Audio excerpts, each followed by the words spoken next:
সেই সকাল থেকে একটা বাসা খুঁজতেছি, কিন্তু দুপুর হতে চলল, একটা বাসাও খুঁজে পেলাম না। ঘেমে নিয়ে একেবারে গোসল করে ফেলেছি। যেখানেই যাই কোনো বাসাই খালি নাই। এদিকে পেটের মধ্যেও ক্ষুধা এসে নাড়া দিচ্ছে। শরীরটা আর চলছে না।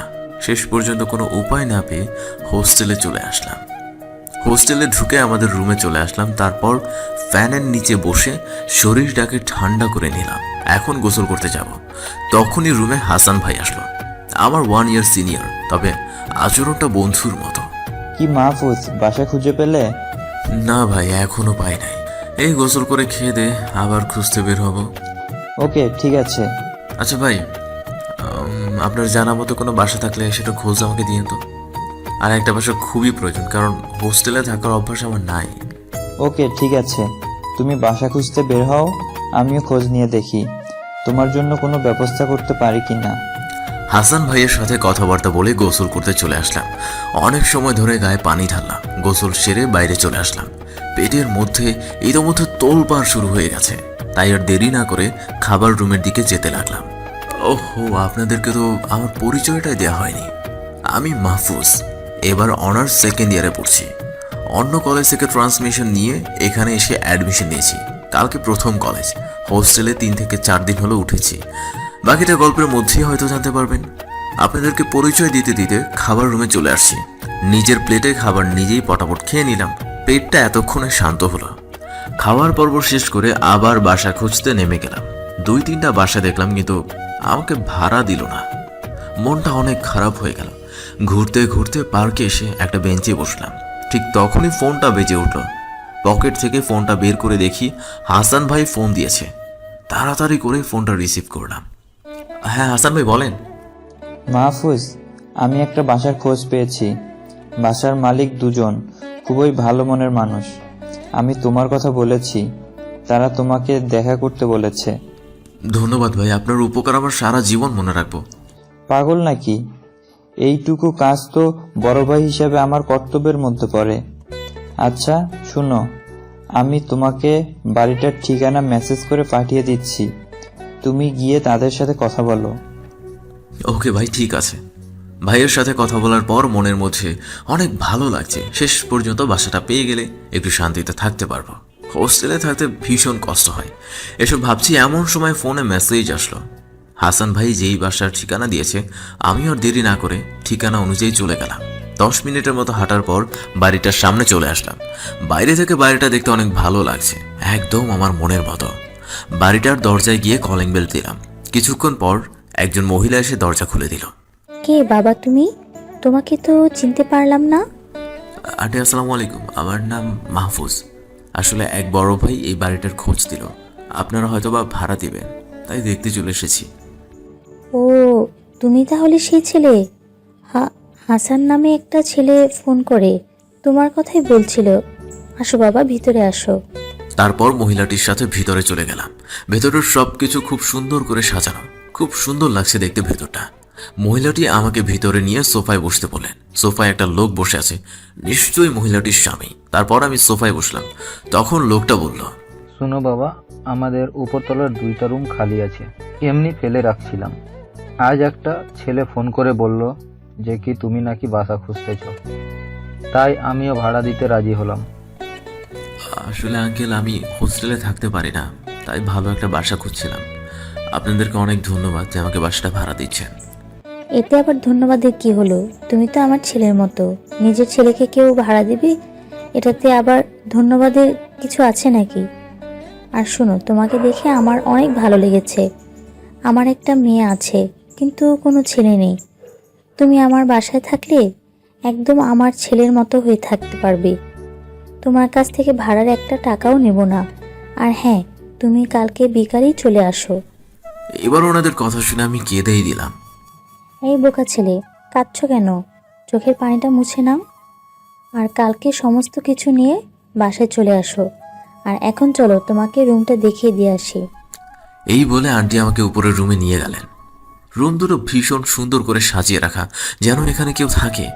রুমগুলো দেখি তো আমার মনে ধরে গেল। আমিও এখানে থাকার সিদ্ধান্ত নিয়ে নিলাম। তারপর লক্ষ্য করলাম যে বাসায় ছাদ আছে, এতে আমার জন্য ভালোই হবে। রাতের বেলা ছাদে গিয়ে তারপর রাতের আকাশ দেখতে আমার অনেক ভালো লাগে। আঙ্কেল আন্টির সাথে আরও কিছু সময় কথা বলে হোস্টেলে চলে আসলাম। আসার সময় আন্টি আমার ফোন নাম্বার চাইলে আমিও দিয়ে আসলাম। হোস্টেলে এসে হাসান ভাইকে ধন্যবাদ দিলাম বাসাটা খুঁজে দেওয়ার জন্য। তারপর ফ্রেশ হয়ে নিলাম। বিকাল হয়ে যাওয়ায় বাইরে থেকে একটু ঘুরে আসলাম। হোস্টেলে এসে একটানা বসে কলেজের পড়াগুলো শেষ করলাম। তারপর রাতের খাবার খেয়ে শুয়ে পড়লাম। সকালে ঘুম থেকে খুব তাড়াতাড়ি উঠে গেলাম। তারপর আমার সব কিছু প্যাকিং করলাম, কারণ আজকে বিকালেই ওই বাসায় চলে যাব। অনেকটা সময় লাগলো প্যাকিং করতে। তারপর সকালের নাস্তাটা করে কলেজের উদ্দেশ্যে বেরিয়ে গেলাম। কলেজে ঢোকার কিছু সময় আগে ফোনটা বেজে উঠল। আন্টি ফোন দিয়েছে। জি আন্টি, বলুন। মাহফুজ, তুমি কি আজ বিকালে আসতেছো? জি জি আন্টি, আজ বিকালেই আসবো। আন্টি কোনো প্রবলেম হয়েছে? না বাবা, আমি নিশ্চিত হয়ে নিলাম আর কি। আচ্ছা তুমি আসো, আমি সব কিছু ঠিকঠাক করে রাখতেছি। আচ্ছা ঠিক আছে আন্টি। আন্টির সাথে কথা বলা শেষ করে কলেজ গেট দিয়ে ঢুকলাম। কিন্তু এ কি, সবাই আমার দিকে এমন ভাবে কেন তাকিয়ে আছে? বিষয়টা প্রথমে বুঝতেই পারলাম না। তারপর নিচের দিকে তাকলাম। আমাকে তো একদম খ্যাত দেখা যাচ্ছে, আর দেখা যাবেই না বা কেন? আমার পোশাক আশাক তো খ্যাতদের মতোই নোংরা হয়ে আছে। তবে সমস্যা নেই, নিজেকে মানুষের মতো মানুষ হতে হলে আমাকে এভাবেই চলতে হবে। এসব ভাবতে ভাবতে ক্লাসে চলে গেলাম। ক্লাসে ঢুকে আমাকে নিয়ে সবাই হাসাহাসি শুরু করে দিল। কিন্তু এটা তো কমন ব্যাপার, এগুলোর মধ্যে দিয়ে নিজেকে এগিয়ে নিয়ে যেতে হবে। প্রথম সারির বেঞ্চে কেউ বসতে দিল না, তাই সব থেকে শেষের বেঞ্চে বসতে হলো। আমার সাথে কেউ কথাও বললো না, এমনকি তাকালো পর্যন্ত না।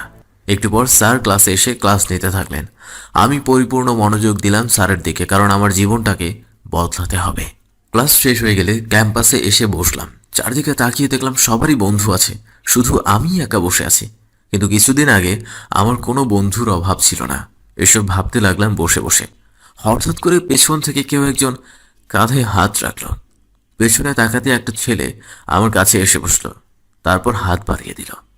হাই, আমি তাহচিন। দেন আমিও হাত বাড়িয়ে দিলাম। হাই, আমি মাহফুজ। তো এখানে একা একা বসে কি করতেছো? আমি তো অ্যাকচুয়ালি খ্যাত, তাই কেউ বন্ধুত্ব করেনি। আমি তোমার বন্ধু হতে চাই, আমাকে কি তোমার বন্ধু করবে?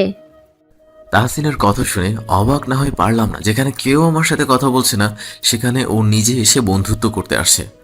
তারপর বললাম, তাহসিন, তুমি আমার মতো একটা খ্যাত ছেলেকে বন্ধু বানাবে? তোর মান সম্মান কমে যাবে না? এরকম আর একটা কথা বললে কানের নিচে দিব একটা। আমি কারোর পোশাক দেখে বন্ধুত্ব করি না, তার মন দেখে বন্ধুত্ব করি। আর আমার কোনো মান সম্মান কমে যাবে না। এখন বলো, বন্ধু বানাবে কিনা? তাহসিনের কথাটা আমি আর ফেলতে পারলাম না। আচ্ছা ঠিক আছে, আজ থেকে আমরা দুজন বন্ধু। কিন্তু বন্ধুত্বের ভিতরে কোনো আপনি তুমি চলে না, তাই আজ থেকে তুই বলেই ডাকবো। ওকে ঠিক আছে। মাহফুজ, ক্লাসে চল, কয়টা গুরুত্বপূর্ণ ক্লাস আছে, সেগুলো করে বাড়ি ফিরবো। ওকে চলো। তারপর তাহসিনের সাথে ক্লাস করতে চলে গেলাম। মনোযোগ দিয়ে ক্লাসগুলো করে ওকে বিদায় দিয়ে হোস্টেলে চলে আসলাম। তারপর বিকালের সবকিছু নিয়ে সেই ভাড়া বাসায় চলে গেলাম। আমাকে দেখে আন্টি আর আঙ্কেল অনেক খুশি হলেন। তারা আমাকে রুম গোছাতে সাহায্য করলেন। সবকিছু ঠিকঠাক করতে প্রায় সন্ধ্যা হয়ে গেল। রুমের জানালা দিয়ে বাড়ির পেছনে চোখ পড়তে খুব সুন্দর একটা ফুলের বাগান দেখতে পেলাম। বাগানটা অনেক দেখতে ইচ্ছে করলো, তাই বাগানে চলে গেলাম। সেখানে খুব সুন্দর একটা গোলাপ ফুল ফুটেছে, সেটা দেখতে অনেক ভালো লাগছিল, তাই ফুলটা ছিঁড়ে নিলাম। ফুলটা ছিঁড়তেই পেছন থেকে একটা মেয়ের আওয়াজ কানে আসলো। এই তুই কে রে? তোর সাহস কেমনে হলো এই গাছ থেকে ফুল ছেঁড়ার? হঠাৎ করে মেয়েটার কথায় চমকে উঠলাম আমি। তারপর পেছনে তাকিয়ে তো জ্ঞান হারানোর মতো অবস্থা। এত সুন্দর মেয়ে আমি সত্যিই কখনো দেখিনি। এক দৃষ্টিতে ওর দিকে আমি তাকিয়ে থাকলাম। এই বান্দর পোলা, তোর সাহস কেমনে হইলো এই গাছ থেকে ফুল ছেঁড়ার? আর তুই কে? এইখানে এবার কি করতেছিস? মেয়েটার কথা শুনে ভয় পেয়ে গেলাম। তারপর বললাম, আপনি কে, আর আপনি বা এখানে কি করছেন? আমার বাড়িতে দাঁড়িয়ে বলতেছিস যে আমি কে? চাপার দাঁত সবগুলাই ফেলে দিব। মনে মনে বললাম, ইস খাইছে রে, মেয়েটা চিনতে পারি নাই, কত কিছু বলে ফেললাম। এখন যদি মেয়েটা আন্টিকে বলে দেয় তাহলে তো আমাকে আর এই বাড়িতে রাখবে না। আই এম সরি ম্যাডাম, আমি আসলে আপনাকে চিনতে পারিনি। আসলে আমি আপনাদের বাসার ভাড়াটিয়া, আপনাকে না চিনি অনেক বেশি কথা বলে ফেলেছি। মেয়েটি কিছু বলতে যাবে তখনই আন্টি চলে আসলো। কি হয়েছে রে তানহা? বাড়িতে এসে এত চিল্লাচ্ছিস কেন? দেখো না আম্মু, আমি কত কষ্ট করে গোলাপ গাছটাকে বড় করেছি, তার সেটাতে একটাই ফুল ধরেছিল, সেটাই এই ছেলেটা ছিঁড়ে ফেলেছে। আচ্ছা, এই ছেলেটাই বা কে, আর এখানেই বা কি করতেছে? রাগ করিস না মা, মাহফুজ বুঝতে পারে নাই, ও আজকেই নতুন আসছে তো, তাই না বুঝে ফুলটা ছিঁড়ে ফেলছে। আজকেই আসছে মানে? তারপর আন্টি আমার বিষয়ে প্রথম থেকে শেষ পর্যন্ত সবকিছু খুলে বলে।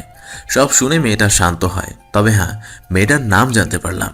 সত্যি চেহারাটাও যেমন হুড়পড়ির মতো সুন্দর, নামটাও ভীষণ সুন্দর।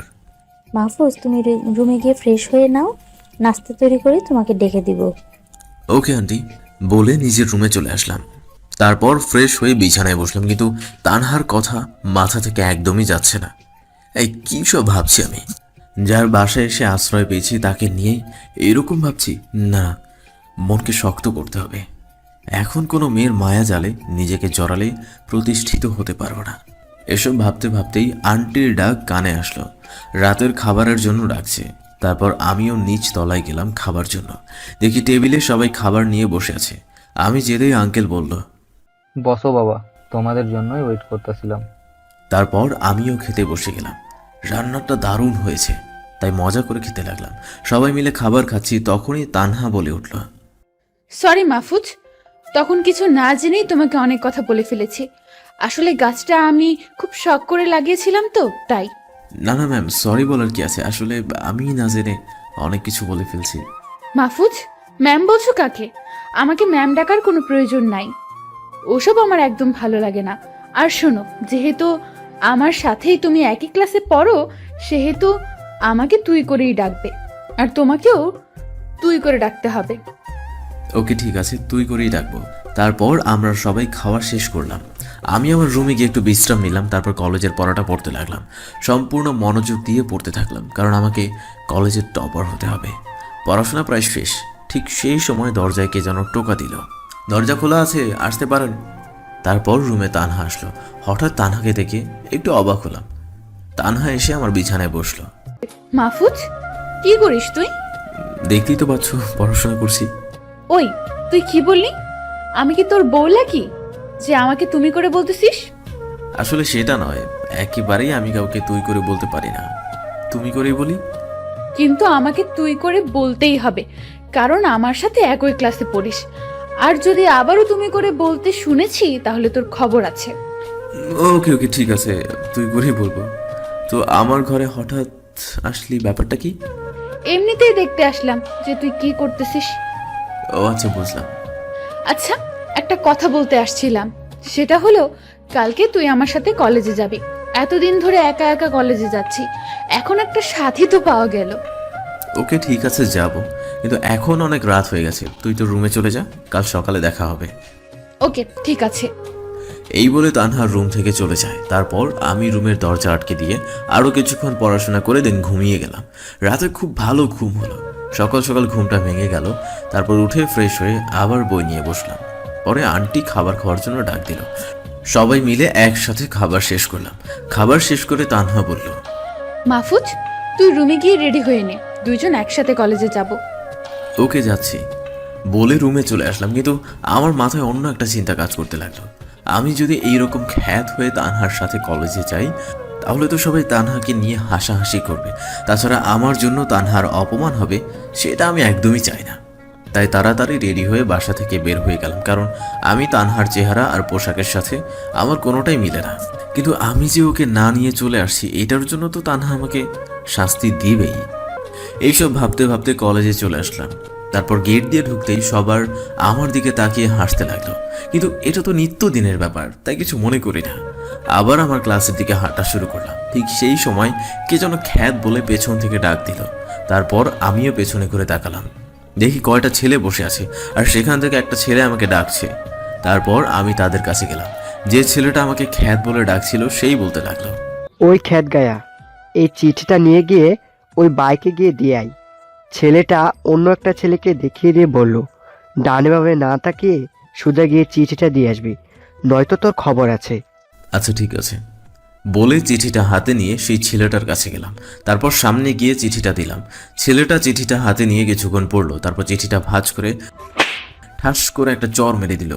চরের তাল সামলাতে না পেরে মাটিতে বসে গেলাম। মাথার মধ্যে ভন ভন করে ঘুরতে লাগলো। পুরো কলেজের ছেলে পেলে আমার দিকে তাকিয়ে আছে। ছেলেটা আবার বলতে লাগলো, কুত্তার বাচ্চা, তোর সাহস তো কম না? তুই আমার কাছে এসেছিস সিগারেট চাইতে? তোকে তো আমি আজ মেরেই ফেলবো। এই তোরা এই কেতটাকে আচ্ছা মতো দুলাই কর, যাতে জীবনে পা তুলে দাঁড়াতে না পারে। এইটা বলার সাথে সাথে সেই 10 থেকে 12টা ছেলে এসে আমাকে মারতে থাকলো। কিছুক্ষণ মারার পর মনে হচ্ছে এখনই শরীর থেকে রুহটা বেরিয়ে যাবে। অনেক সময় মারার পরে সবাই থামতে বলল। তারপর ছেলেটা আমার কাছে এসে কানে কানে বলল, এটা ছিল তোর এই কলেজে আসার প্রথম ডোজ, যাতে করে আমার নাম নিতেও তোর 10 বার ভাবতে হয়। এই বলে সবাই চলে গেল। সারা শরীর ব্যথায় টন টন করতে লাগলো। অনেক কষ্ট করে উঠে মাঠের একটা কোনায় বসলাম। ঠিক সেই সময় তাহসিন কাছে এসে জড়িয়ে ধরল। দোস্ত, তোর কিছু হয় নাই তো? জানিস আমার কত চিন্তা হচ্ছিল। আসলে ওর নাম জনি, ওর বাবা এই এলাকার এমপি, তাই যা ইচ্ছা তাই করে। ওর সাথে কেউ চোখ তুলে কথা বলারও সাহস পায় না। আমার সাথেও এমন করেছে। ওকে, সমস্যা নেই, আমার কিছু হয় নাই রে। তারপর তাহসিনের সাথে গল্প করতে লাগলাম। ঠিক সেই সময় তানহা কলেজে চলে আসলো। এসে আমাকে একটা চড় মেরে দিল। রাগে তানহার মুখ লাল হয়ে আছে।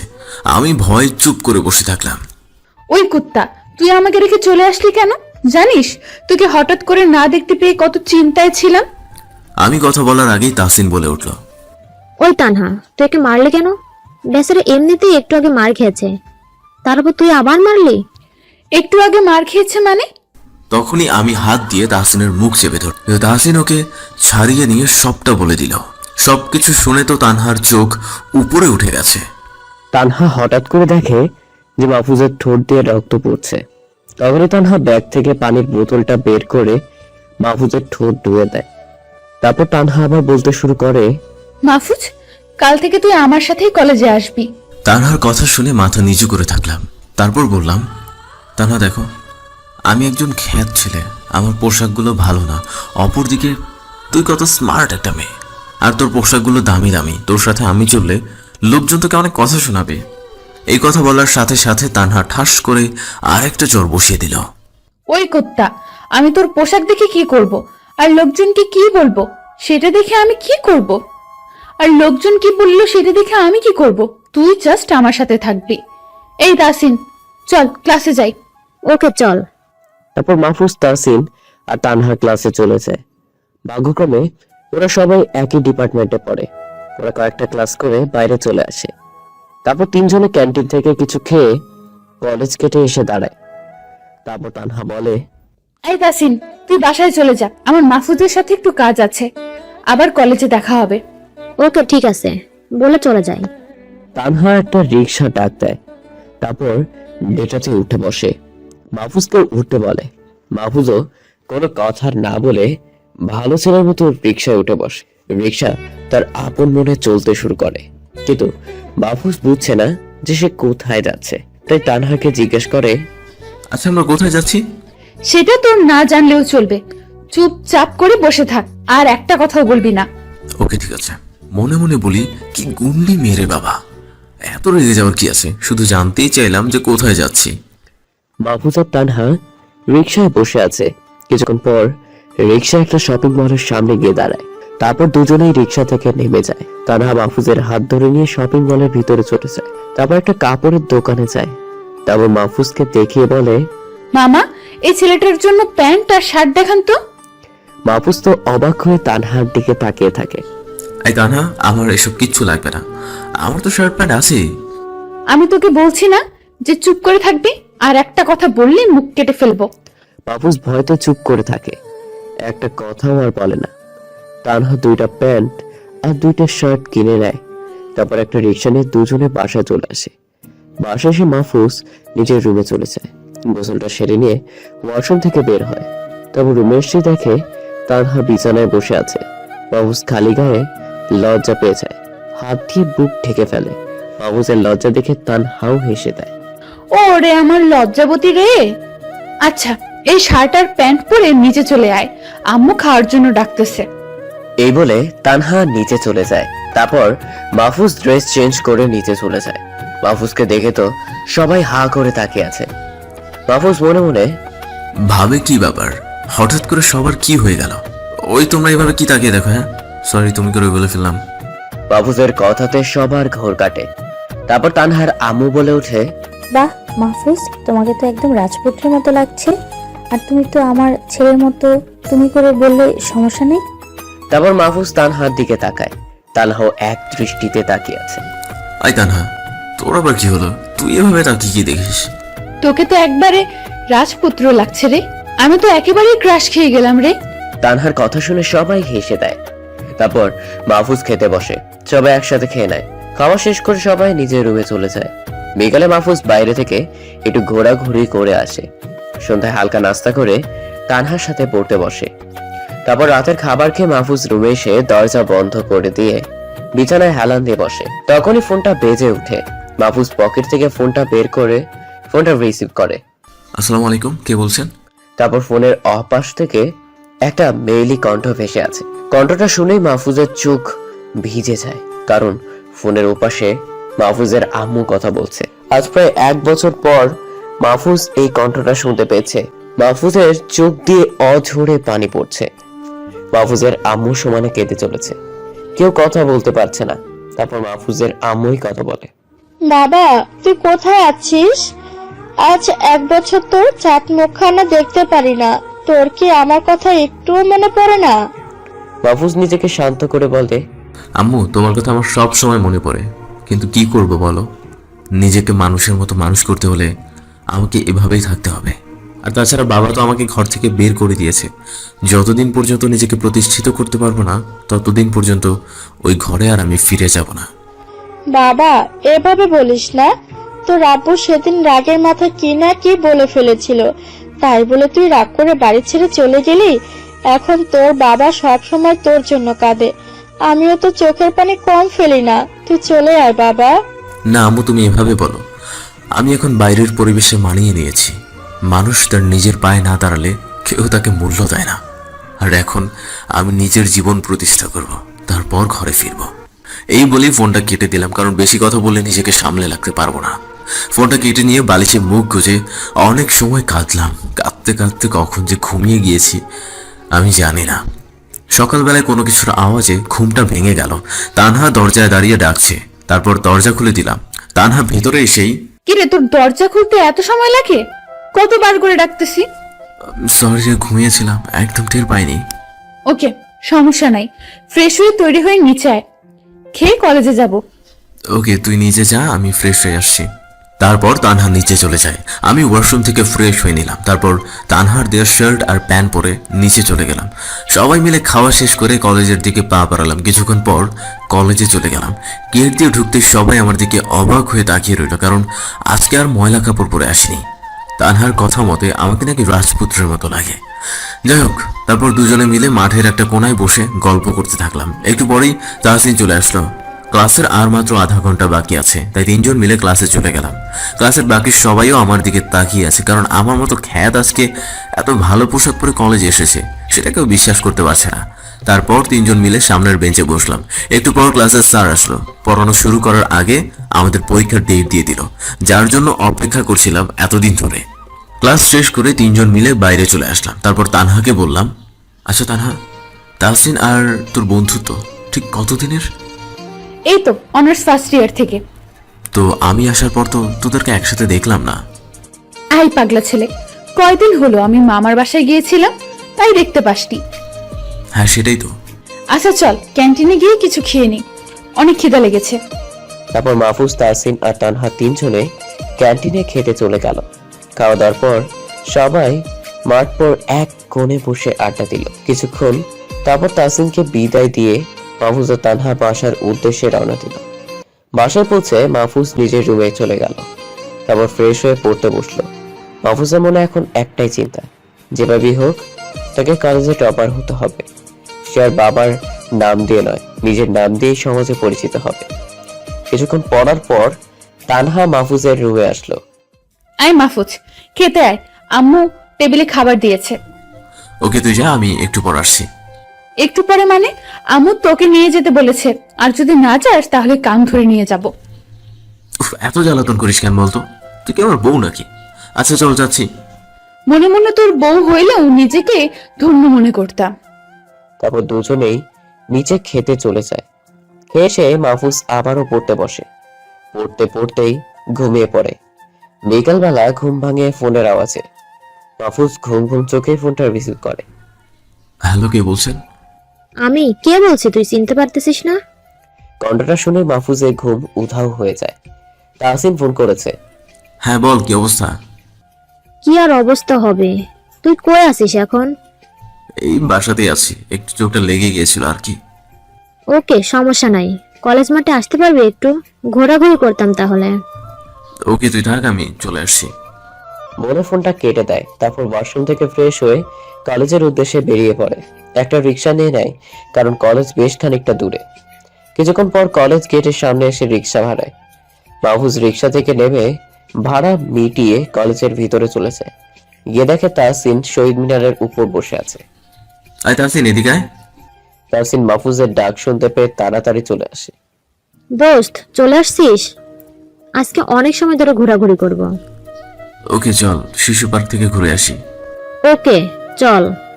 তারপর দুজনে মিলে হাঁটতে হাঁটতে শিশু পার্কে যায়। শিশু পার্কটা অনেক সুন্দর। পার্কের মাঝখানে একটা পানির ফোয়ারা করে রাখা, আর তার পাশে একটা বসার জায়গা। সেখানে বসলে সবারই মনটা ফুরফুরা হয়ে যায়। মাহফুজা তাহসিন গিয়ে সেইখানে বসে। তারা কিছুক্ষণ প্রকৃতিটাকে উপভোগ করে পার্ক থেকে বেরিয়ে যায়। তারপর দুজন মিলে হাঁটতে শুরু করে। হাঁটতে হাঁটতে একটা রেস্টুরেন্টের সামনে চলে আসে। মাহফুজ আয়, আমরা কিছু খেয়ে নেই। এখান থেকে হাঁটতে হাঁটতে ক্ষুধা লাগিয়ে আছে। ওকে চল। তারপর দুজন মিলে রেস্টুরেন্টের ভিতরে যায়। সবগুলো টেবিলেই মানুষ বসে আছে, কিন্তু কোনো একটা টেবিল ফাঁকা পড়ে আছে। মাহফুজা তাহসিন গিয়ে সেখানে বসে পড়ে। ঠিক তখনই একজন ওয়েটার আসে। এমপি সাহেবের কাজ হলো তার এলাকার মানুষের সাহায্য করা, সেখানে তার ছেলের জন্য পাবলিক রেস্টুরেন্ট বুক করা থাকবে, এইটা হতে পারে না। আমরা এখান থেকে উঠছি না, এটাই ফাইনাল। আপনি গিয়ে এই খাবারগুলো নিয়ে আসেন। খাবার বেরোটা ওয়েটারের হাতে দিয়ে তারপর ওয়েটার খাবার বেরো নিয়ে চলে যায়। আর মাহফুজা তাহসিন খাবার জন্য বসে থাকে। তাহসিন মাহফুজের হাত ধরে ফেলে। মাহফুজ রে, কি দরকার বলতো শুধু শুধু ঝামেলা বাড়ানোর? সেদিন তো এমপির ছেলেই তোকে কত মারলো, সেই মারের কথা কি তুই ভুলে গেছিস? না, আমি কিছুই ভুলে যাইনি। সাধারণ মানুষের অধিকারের কথা এদেরকে বুঝিয়ে দিতেই হবে। তুই এখন চুপ করে বসে থাক। তাহসিনও আর কোনো কথা বাড়ায় না, চুপ করে মাথা নিচু করে বসে থাকে। তবে মনে একটাই ভয় হতে থাকে, এমপির ছেলে যদি এখন এখানে চলে আসে, তবে মাহফুজকে তো মারবেই, সাথে তাকেও ধোলাই করবে। দুজনে খাবার জন্য বসে আছে। একটু পর রেস্টুরেন্টের ম্যানেজার আসে। তারপর মাহফুজকে উঠে যেতে বলে, কিন্তু মাহফুজও নাছোড় বান্দা, সে কোনো মতেই উঠবে না। ম্যানেজার বোঝানোর জন্য অনেক চেষ্টা করে, পারল না। তারপর নিজের জায়গায় চলে গেল। ঠিক সেই সময় জনি তার বন্ধুদের নিয়ে রেস্টুরেন্টে ঢুকলো, আর টেবিলে এসে দেখে অন্য কেউ বসে আছে। জনির মাথায় তো আগ্রহী ম্যানেজারকে ডাক দেয়। এই ম্যানেজারের বাচ্চা, এদিকে আয়। ম্যানেজার জনির ডাক শুনে তাড়াতাড়ি ভিতরে চলে আসে। তার কলিজার পানি যেন শুকিয়ে গেছে। জনির সামনে এসে মাথা নিচু করে দাঁড়িয়ে থাকে। এই ম্যানেজার, আমার টেবিলে এরা বসে আছে কেন? তুই আমার কথা বলিস নাই? বলছি তো, কিন্তু ওনারা তো শুনছে না আমার কথা। তখনই পেছন থেকে মাহফুজের কলার ধরে দাঁড় করায়। তারপর মাহফুজকে দেখেই তো রাগ আরো বেড়ে যায়। এই ক্যাত ফকিন্নির বাচ্চা, তাহলে তুই এই আমার টেবিলে বসেছিস? সেদিনকার মারের কথা বুঝে মনে নাই? আজকে মেরে তোর বাপের নাম শুদ্ধ বলিয়ে দেব। বাবাই নিয়ে কথা বলায় মাহফুজের তো প্রচুর পরিমাণে রাগ উঠে যায়। সাথে সাথে জনির গালে একটা চড় বসায় দেয় মাহফুজ। পুরো রেস্টুরেন্টের লোকেরা তো অবাক হয়ে মাহফুজের দিকে তাকিয়ে আছে, যে জনির বাবা এমপি, যার বাবার ভয়ে এলাকা কাঁপে, তার ছেলেকে কিনা মাহফুজ চড় মেরে দিল। চড় খেয়ে জনির মুখ রেগে লাল হয়ে গেছে। রাগের কারণে সাপের মতো ফুঁসতে লাগলো। কুত্তার বাচ্চা, তুই জানিস কার গায়ে হাত দিছিস? তুই এমপির ছেলের গায়ে হাত দিয়েছিস। তোকে তো আজকে এখানে খবর দিয়ে দেব। এই রাজভাইকে ফোন কর এখনই। আজকে ওকে কেটে টুকরো টুকরো করে এলাকার কুত্তা দিয়ে খাওয়াবো। রাজ হলো এই এলাকার সবচেয়ে বড় সন্ত্রাসী, যেখানে সেখানে মানুষ খুন করতে একটুও চিন্তা করে না। কিন্তু মাহফুজ মনে মনে হাসতেছে, কারণ জনি জানে না যে এখানে রাজের বাপেরও বাপ আছে। এদিকে তাহসিনের হাত পা কাঁপা শুরু করে দিয়েছে, কারণ রাজকে চিনে না এমন কোনো মানুষ নাই। এখন কি হবে কে জানে। মাহফুজ রে, আজকে নিশ্চিত তুই গেছিস। আমার নামটা প্লিজ বলিস না। কোনো চিন্তা করিস না, চুপ করে বসে থেকে শুধু দেখ কি হয়। একটু পর রেস্টুরেন্টের সামনে 10 থেকে 12টা গাড়ি এসে দাঁড়ায়। রেস্টুরেন্টের ভিতরে সবাই ভয়ে চুপসে আছে। গাড়ি থেকে রাজ নেমে রেস্টুরেন্টের ভিতরে চলে যায়। রাজের পিছনে ওর ছেলেগুলো আছে। রাজ ভিতরে গিয়েই হুঙ্কার দেয়, এই কার এত বুকের পাটা যে এমপির ছেলের গায়ে হাত দেয়? জনি মাহফুজদেরকে দেখিয়ে দেয়। ভাই, এই যে নীল শার্ট গায়ে দেওয়া ছেলেটা আমাকে মেরেছে। মাহফুজ টেবিলে উল্টো দিকে মুখ করে বসে আছে। রাজ মাহফুজদের কাছে চলে যায়। এই তোর এত বড় সাহস কেমনে হয় যে এমপি ছেলের গায়ে হাত দিস? আজ তো তোকে কেটে টুকরো টুকরো করব। তুই কে? হ্যাঁ, রাজের কথা শেষ হতেই মাহফুজ পিছন ঘুরে রাজের দিকে তাকায়। রাজ সাথে সাথে মাহফুজ ভাই বলে চিৎকার দিয়ে পায়ে পড়ে যায়। রাজের কথা শেষ হতেই মাহফুজ পিছন ঘুরে রাজের দিকে তাকায়। রাজ সাথে সাথে মাহফুজ ভাই বলে চিৎকার দিয়ে পায়ে পড়ে যায়। মাহফুজ ভাই, এটা যে আপনি, আমি সেটা জানতাম না। প্লিজ ভাই, আমাকে মাফ করে দিন। ভয়তে রাজের পুরো শরীর কাঁপতেছে। এই রাজ, আগে আমার পা ছাড়। না ভাই, আগে বলেন যে মাফ করে দিয়েছেন, তারপর পা ছাড়বো। না হলে ভাই এখানে আমার লাশ পড়ে থাকবে। ওকে যা, মাফ করে দিলাম। তোর ভাগ্য ভালো যে আমি সব ছেড়ে দিয়েছি। আর এইসব এমপির দালালি করে কোনো লাভ নাই, যার জন্য সাধারণ মানুষ কষ্ট পাবে। ভবিষ্যতে এরকম দেখলে তোদের একটাকেও খুঁজে পাবি না। আমি বাছার, আমাকে যেতে হবে।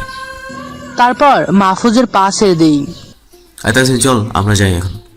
এই বলে মাহফুজ আর তাহসিন চলে যায়। এদিকে রাজ মাটি থেকে উঠেই জনির 2 গালে ঠাস করে চড় মেরে দেয়। জনি তো অবাক হয়ে রাজের দিকে তাকিয়ে আছে। যেই রাজকে আনলো মাহফুজকে মারার জন্য, সেই রাজ মাহফুজকে না মেরে উল্টো তাকেই চড় মেরে দিল।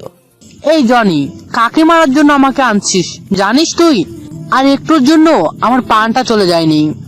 ভবিষ্যতে কাউকে মারতে হলে তার সম্পর্কে পুরো জেনে নিবি। কিন্তু রাজ ভাই, তুমি ওই কেতটাকে এত ভয় পাচ্ছ কেন? আর ওর জন্য আমাকে মারলে আমি আজকেই বাবার কাছে বলে দেব। তুই কাকে খ্যাত বলছিস? তোর বাবার মতো 10টি এমপি সারাক্ষণ মাহফুজের পা ধরে থাকে, আর আমি কেন ভয় পাচ্ছি? আরে আমি তো মাহফুজ ভাইয়ের পোষা কুত্তা, আর তোর মতো জনিকে তো খুঁজে পাওয়া যাবে না। এই তোরা সব গাড়িতে ওঠ। বলে রাজ চলে যায়। জনির এদিকে রাজের কথাগুলো শুনে চোখ কপালে উঠে গেছে। যেই রাজের কথাতে পুরো এলাকা কাঁপে, সেই কিনা ওই খ্যাতটার পোষা কুত্তা। জনি মনে মনে প্রতিজ্ঞা করে যে ওই খ্যাতটাকে আমি শেষ করে তারপর শান্ত হব। এদিকে মাহফুজ আর তাহসিন রেস্টুরেন্ট থেকে বের হয়ে হাঁটতে থাকে। দুজনের মুখে কোনো কথা নাই, কিন্তু তাহসিন মনে মনে ভাবতেছে যে কে মাহফুজ, যাকে রাজ পর্যন্ত ভয় পায়। তাহলে নিশ্চয়ই মাহফুজ অনেক বড় মাপের একজন মানুষ, নয়তো অন্য কিছু। না, আমাকে জানতেই হবে। তাহসিন তখন বলে উঠে, আচ্ছা মাহফুজ, তুই কে বলতো? রাজের মতো বড় মাপের সন্ত্রাসী তোর পায়ে ধরে ক্ষমা চাই? তুই সাধারণ কেউ হতেই পারিস না। তুই কে? তোকে বলতেই হবে। আমি আবার কে? একজন সাধারণ মানুষ, তোদের বন্ধু। তুই আমাদের বন্ধু ঠিক আছে, কিন্তু তোর পরিচয় অন্য কিছু। আর তুই তোর বাড়ির ঠিকানা, এমনকি তোর বাসায় কে কে আছে, তোর পরিবার সম্পর্কে আমাদের কিছুই বলিস নাই। তোকে বলতেই হবে যে তুই কে। আচ্ছা, আস্তে আস্তে সবকিছু জানতে পারবি, কিন্তু এখন জোরাজুরি করলে কিছুই বলবো না। তাই এখন চুপচাপ বাসার দিকে চল, সন্ধ্যা হয়ে গেছে। তখন আর কিছুই বলে না, কারণ এখন জানতে চাইলে যদি আর না বলে। তাই মাহফুজের সাথে হাঁটতে থাকে। মাহফুজ একটা রিক্সা ডাক দেয়। তারপর দুজনে রিক্সায় উঠে বসে। মাহফুজ বাসার ঠিকানা বলে যেখানে যেতে হবে। রিক্সা তার আপন গতিতে চলতে থাকে গন্তব্যের উদ্দেশ্যে। ঠিক তখনই মাহফুজের ফোনটা বেজে ওঠে। পকেট থেকে ফোনটা বের করে দেখে তানহা ফোন করেছে। তারপর ফোনটা রিসিভ করে। হ্যাঁ হ্যাঁ, বল। তুই কই আছিস এখন? এই তো বাসার কাছে পৌঁছে গেছি, আর মাত্র 5 মিনিটের মতো লাগবে। ওকে, তাড়াতাড়ি চলে আয়, বলি ফোনটা কেটে দেই। তারপর রিক্সা গিয়ে তানহাদের বাসার সামনে দাঁড়ায়। মাহফুজ রিক্সা থেকে নেমে দুজনের ভাড়া মিটিয়ে দেয়। তারপর তাহসিনকে বিদায় দিয়ে বাসায় চলে যায়। দরজার সামনে গিয়ে কলিং বেল চাপ দিতেই তানহা এসে দরজা খুলে দেয়। মাহফুজ নিজের রুমে চলে যায়। তারপর ওয়াশরুমে গিয়ে ফ্রেশ হয়ে নেয়। হালকা কিছু খেয়ে দিয়ে পড়তে বসে যায়। পড়াশোনায় আরো বেশি মনোযোগ দেয়, কারণ কয়েকদিন পরেই পরীক্ষা শুরু হয়ে যাবে। আর পরীক্ষায় কলেজে সবার চেয়ে ভালো রেজাল্ট করতে হবে, না হলে জীবনে প্রতিষ্ঠিত হতে পারবে না। পড়তে পড়তে রাত 8টা বেজে যায়। ঠিক তখনই রুমে তানহা আসে। আই মাহফুজ, খেতে আয়, রাত হয়ে গেছে তো। হ্যাঁ তুই যা, আমি একটু পর আসছি। না, তোকে এখনই আসতে হবে না, না হলে আমিও খাবো না। তোকে নিয়ে আর পারলাম না। আচ্ছা চল যাচ্ছি, এই বলে তানহার সাথে চলে যায়। ইদানিং তানহার প্রতি মাহফুজ কেমন যেন দুর্বল হয়ে পড়তেছে। তানহা সবসময় মাহফুজের কেয়ার নেয়, সারাক্ষণ কেমন একটা শাসনের উপর রাখে। মাহফুজ রাতের খাবার শেষ করে রুমে এসে আবার পড়তে বসে, তারপর পড়া শেষ করে ঘুমিয়ে যায়। সকালবেলা তানহার ডাকে ঘুম ভাঙে, কিন্তু তানহা ঘরে ঢুকলো কিভাবে? তখনই মনে পড়ে যে গতকাল রাতে রুমের দরজা আটকাতে মনে নেয়। তারপর ফ্রেশ হয়ে নিচে খেতে চলে যায়। টেবিলে আন্টি আর আঙ্কেল বসা, কিন্তু তানহাকে দেখা যাচ্ছে না। তাই আন্টিকে জিজ্ঞাসা করে, আন্টি তানহা কোথায়? ওকে তো দেখতে পাচ্ছি না। তানহা একটু ওয়াশরুমে গেছে, এখনই চলে আসবে, তুমি খেতে বসো। Okay aunty. তারপর মাহফুজ খেতে বসে। একটু পর তানহা চলে আসে। মাহফুজ তানহাকে দেখে তো মাহফুজ হা করে তাকিয়ে থাকে, কারণ তানহা আজ এত সুন্দর করে সেজেছে যে পরীকেও হার মানাবে। মাহফুজ এক দৃষ্টিতে তাকিয়ে আছে, এটা দেখে তানহা লজ্জা পেয়ে যায়। ওই, তুই ওইভাবে তাকিয়ে আছিস কেন? আমার লজ্জা করে না বুঝি? মাহফুজ তানহার কথা শুনে লজ্জা পেয়ে যায়, তারপর বলে, আচ্ছা তোকে এত সুন্দর করে সাজতে কে বলেছে? আজকে কিন্তু কোনো দুর্ঘটনায় পড়লে তোর দোষ, আমি কিছু জানি না। ওকে ঠিক আছে। তারপর দুজনেই খেয়ে দিয়ে কলেজে চলে যায়। ক্লাস শুরু হতে একটু দেরি আছে, তাই দুজনে বসেই আড্ডা দেয়। একটু পর তাসিনও এসে আড্ডার সাথে সামিল হয়। তারপর ক্লাসের সময় হয়ে গেলে ক্লাসে চলে যায়। 2টা ক্লাস করার পর সবাই মাঠে চলে যায়। সবাই মিলে আবার আড্ডা দিয়ে বাসায় চলে যায়। মাহফুজ ফ্রেশ হয়ে একটা ঘুম দিয়ে বিকালে ঘুরতে বের হয়। বাইক দিয়ে হাঁটতে হাঁটতে হঠাৎ একটা মেয়ের দিকে মাহফুজের চোখ আটকে যায়। মেয়েটা দেখতে অনেক সুন্দর, একটা জায়গায় বসে আছে। মাহফুজ একটু ভালো করে দেখতে যাবে, তখনই মেয়েটি উঠে হাঁটা শুরু করে। মাহফুজও মেয়েটা পিছু করতে থাকে। হঠাৎ করে মেয়েটা একটা গাড়িতে উঠে চলে যায়। মাহফুজের মনটা খারাপ হয়ে যায়। এই প্রথম একটা মেয়েকে ভালো লাগলো, তাও আবার চোখের সামনে থেকে চলে গেল, এর কথাও বলতে পারলাম না। মাহফুজ মন খারাপ করে বাসায় চলে যায়। বাসায় গিয়ে কলিং বেল বাজাতেই তানহা এসে দরজা খুলে দেয়। তারপর মাহফুজ রুমে গিয়ে ফ্রেশ হয়ে পড়তে বসে, কিন্তু কিছুতেই পড়ায় মন বসছে না। বারবার শুধু সেই মেয়েটার কথা মনে পড়তেছে। মাহফুজ খুব কষ্ট করে মেয়েটার কথা ভুলে পড়াগুলো শেষ করে নেয়। একটু পর তানহা রুমে আসে। তানহাকে দেখেই মাহফুজ বলে ওঠে, কিরে তানহা, কিছু বলবি? হ্যাঁ বলার জন্যই তো আসলাম, খাবার তৈরি হয়ে গেছে, নিচে খেতে চল। হ্যাঁ চল। এই বলে মাহফুজ তানহার সাথে নিচে চলে যায়। তারপর খাওয়া শেষ করে রুমে এসে শুয়ে পড়ে, কিন্তু ঘুম আসছে না। বারবার ওই মেয়েটার চেহারা চোখের সামনে ভেসে উঠছে। মাহফুজ মনে মনে বলতে থাকে, আচ্ছা এত সুন্দর একটা মেয়ের কি কোনো বয়ফ্রেন্ড নাই? আর মেয়েরা কি আমাকে ভালোবাসবে নাকি, নাকি আমাকে ফিরিয়ে দিবে? এসব ভাবতে ভাবতে ঘুমিয়ে পড়ে। হঠাৎ করে মাহফুজ দেখতে পায় সে একটা বাগানে দাঁড়িয়ে আছে, আর পেছন থেকে কে যেন ডাকতেছে। ডাক শুনে পেছন দিকে তাকাতেই দেখে গতকালের মেয়েটা। মাহফুজ মেয়েটাকে দেখে প্রচন্ড খুশি হয়। তারপর সেই মেয়েটা মাহফুজের কাছে এসে ফুল দিয়ে প্রপোজ করে। তখন খুশিতে তো মাহফুজের মুখ দিয়ে কোনো কথাই বের হচ্ছে না। মাহফুজ মেয়েটার হাত থেকে ফুলটা নিয়ে মেয়েটাকে জড়িয়ে ধরে। তখন কি যে একটা ফিলিংস হচ্ছে মাহফুজের, কিন্তু হঠাৎ করে মাহফুজের কানে ব্যথা লাগতেছে। কি ব্যাপার, মেয়েটাকে জড়িয়ে ধরেছে কিন্তু কানে ব্যথা লাগতেছে কেন? তখন মাহফুজের ঘুমটা ভেঙে যায়। ভালো করে তাকে দেখে তানহা কান ধরে টানতেছে। মাহফুজের তো রাগ উঠে যায়। তারপর মাহফুজ উঠে গিয়ে তানহার কান টেনে ধরে। তানহা ব্যথা পেয়ে নিজেকে ছাড়ানোর চেষ্টা করতে থাকে আর বলতে থাকে, ওই কুত্তা, আমার কান ছেড়ে দে, অনেক ব্যথা লাগছে। কিন্তু কেন, আমার কান টানোর সময় এই কথাটা মনে ছিল না? আমার বুঝি ব্যথা লাগে নাই? তো আমি কি করব? তোর রুমে এসে দেখলাম তুই কোলবালিশ জড়িয়ে ধরে চা করতেছিলি। তানহার কথা শুনে মাহফুজ লজ্জা পেয়ে যায়। এই ঘুমের ভিতর মেয়েটাকে জড়িয়ে ধরেছিলাম, আর এখানে কোলবালিশ নিয়ে কি না কি করেছি। তারপর মাহফুজ বলে, আমি এত সুন্দর একটা স্বপ্ন দেখছিলাম, আর মেয়েটা আমাকে প্রপোজ করে জড়িয়ে ধরেছিল, আর তুই সব কিছু ভেস্তে দিলি। সব তোর জন্য। সব আমার জন্য? ছেলের কত শখ দেখো না। অনেক হয়েছে স্বপ্ন দেখা, এখন ফ্রেশ হয়ে নিচে খেতে আয়। বলেই তানহা চলে যায়। মাহফুজ ওয়াশরুম গিয়ে শাওয়ার নিয়ে বের হয়। তারপর ড্রেস চেঞ্জ করে নিচে খেতে চলে যায়। সবাই মিলে একসাথে খাওয়া দাওয়া শেষ করে তারপর মাহফুজ আর তানহা বাসা থেকে বের হয়। একটা রিক্সা নিয়ে কলেজে চলে যায়। কলেজ গেটে দেখা হয় তাসিনের সাথে। তারপর সবাই মিলে ক্লাসে চলে যায়। 2টা ক্লাস করে সবাই মাঠে এসে বসে। হঠাৎ করে মাহফুজের চোখটা একটা মেয়ের দিকে আটকে যায়। ভালো করে চোখ করে দেখে যে এটা সেই গতকালের মেয়েটাই। মাহফুজ মনে মনে ভাবে, তাহলে মেয়েটা এই কলেজে আমাদের সাথে পড়ে। এক দৃষ্টিতে মেয়েটার দিকে তাকিয়ে থাকে। বিষয়টা তানহার চোখ এড়ায় না। তানহা তখন বলে ওঠে, কি রে মাহফুজ, এত মনোযোগ দিয়ে কি দেখিস? তানহা, আমার না একটা মেয়েকে ভীষণ পছন্দ হয়েছে। ওই দেখ মেয়েটা, আমাকে একটু লাইন করে দে না। দেখ মাহফুজ, তুই এসব মেয়ের কাছে যাস না। ওরা হলো বড় লোক ঘরের ছেলে মেয়ে। ওরা শুধু টাকা পয়সাওয়ালাকেই ভালোবাসে, আমাদের মতো গরিবকে কোনো পাত্তা দেয় না। আমি গিয়ে একবার চেষ্টা করবো, দেখি মেয়েটা আমাকে ভালোবাসে কিনা। আজকে ওকে ফলো করে ওর বাসা চিনে আসবো। এখন ক্লাসে চল সবাই। বলে মাহফুজ হাঁটা শুরু করে। তাসিনা তানহা যেন বিশ্বাসই করতে পারছে না যে মাহফুজ এই কথাগুলো বলতেছে। কি আর করার, তারপর ওরাও মাহফুজের সাথে ক্লাসের দিকে যেতে শুরু করে।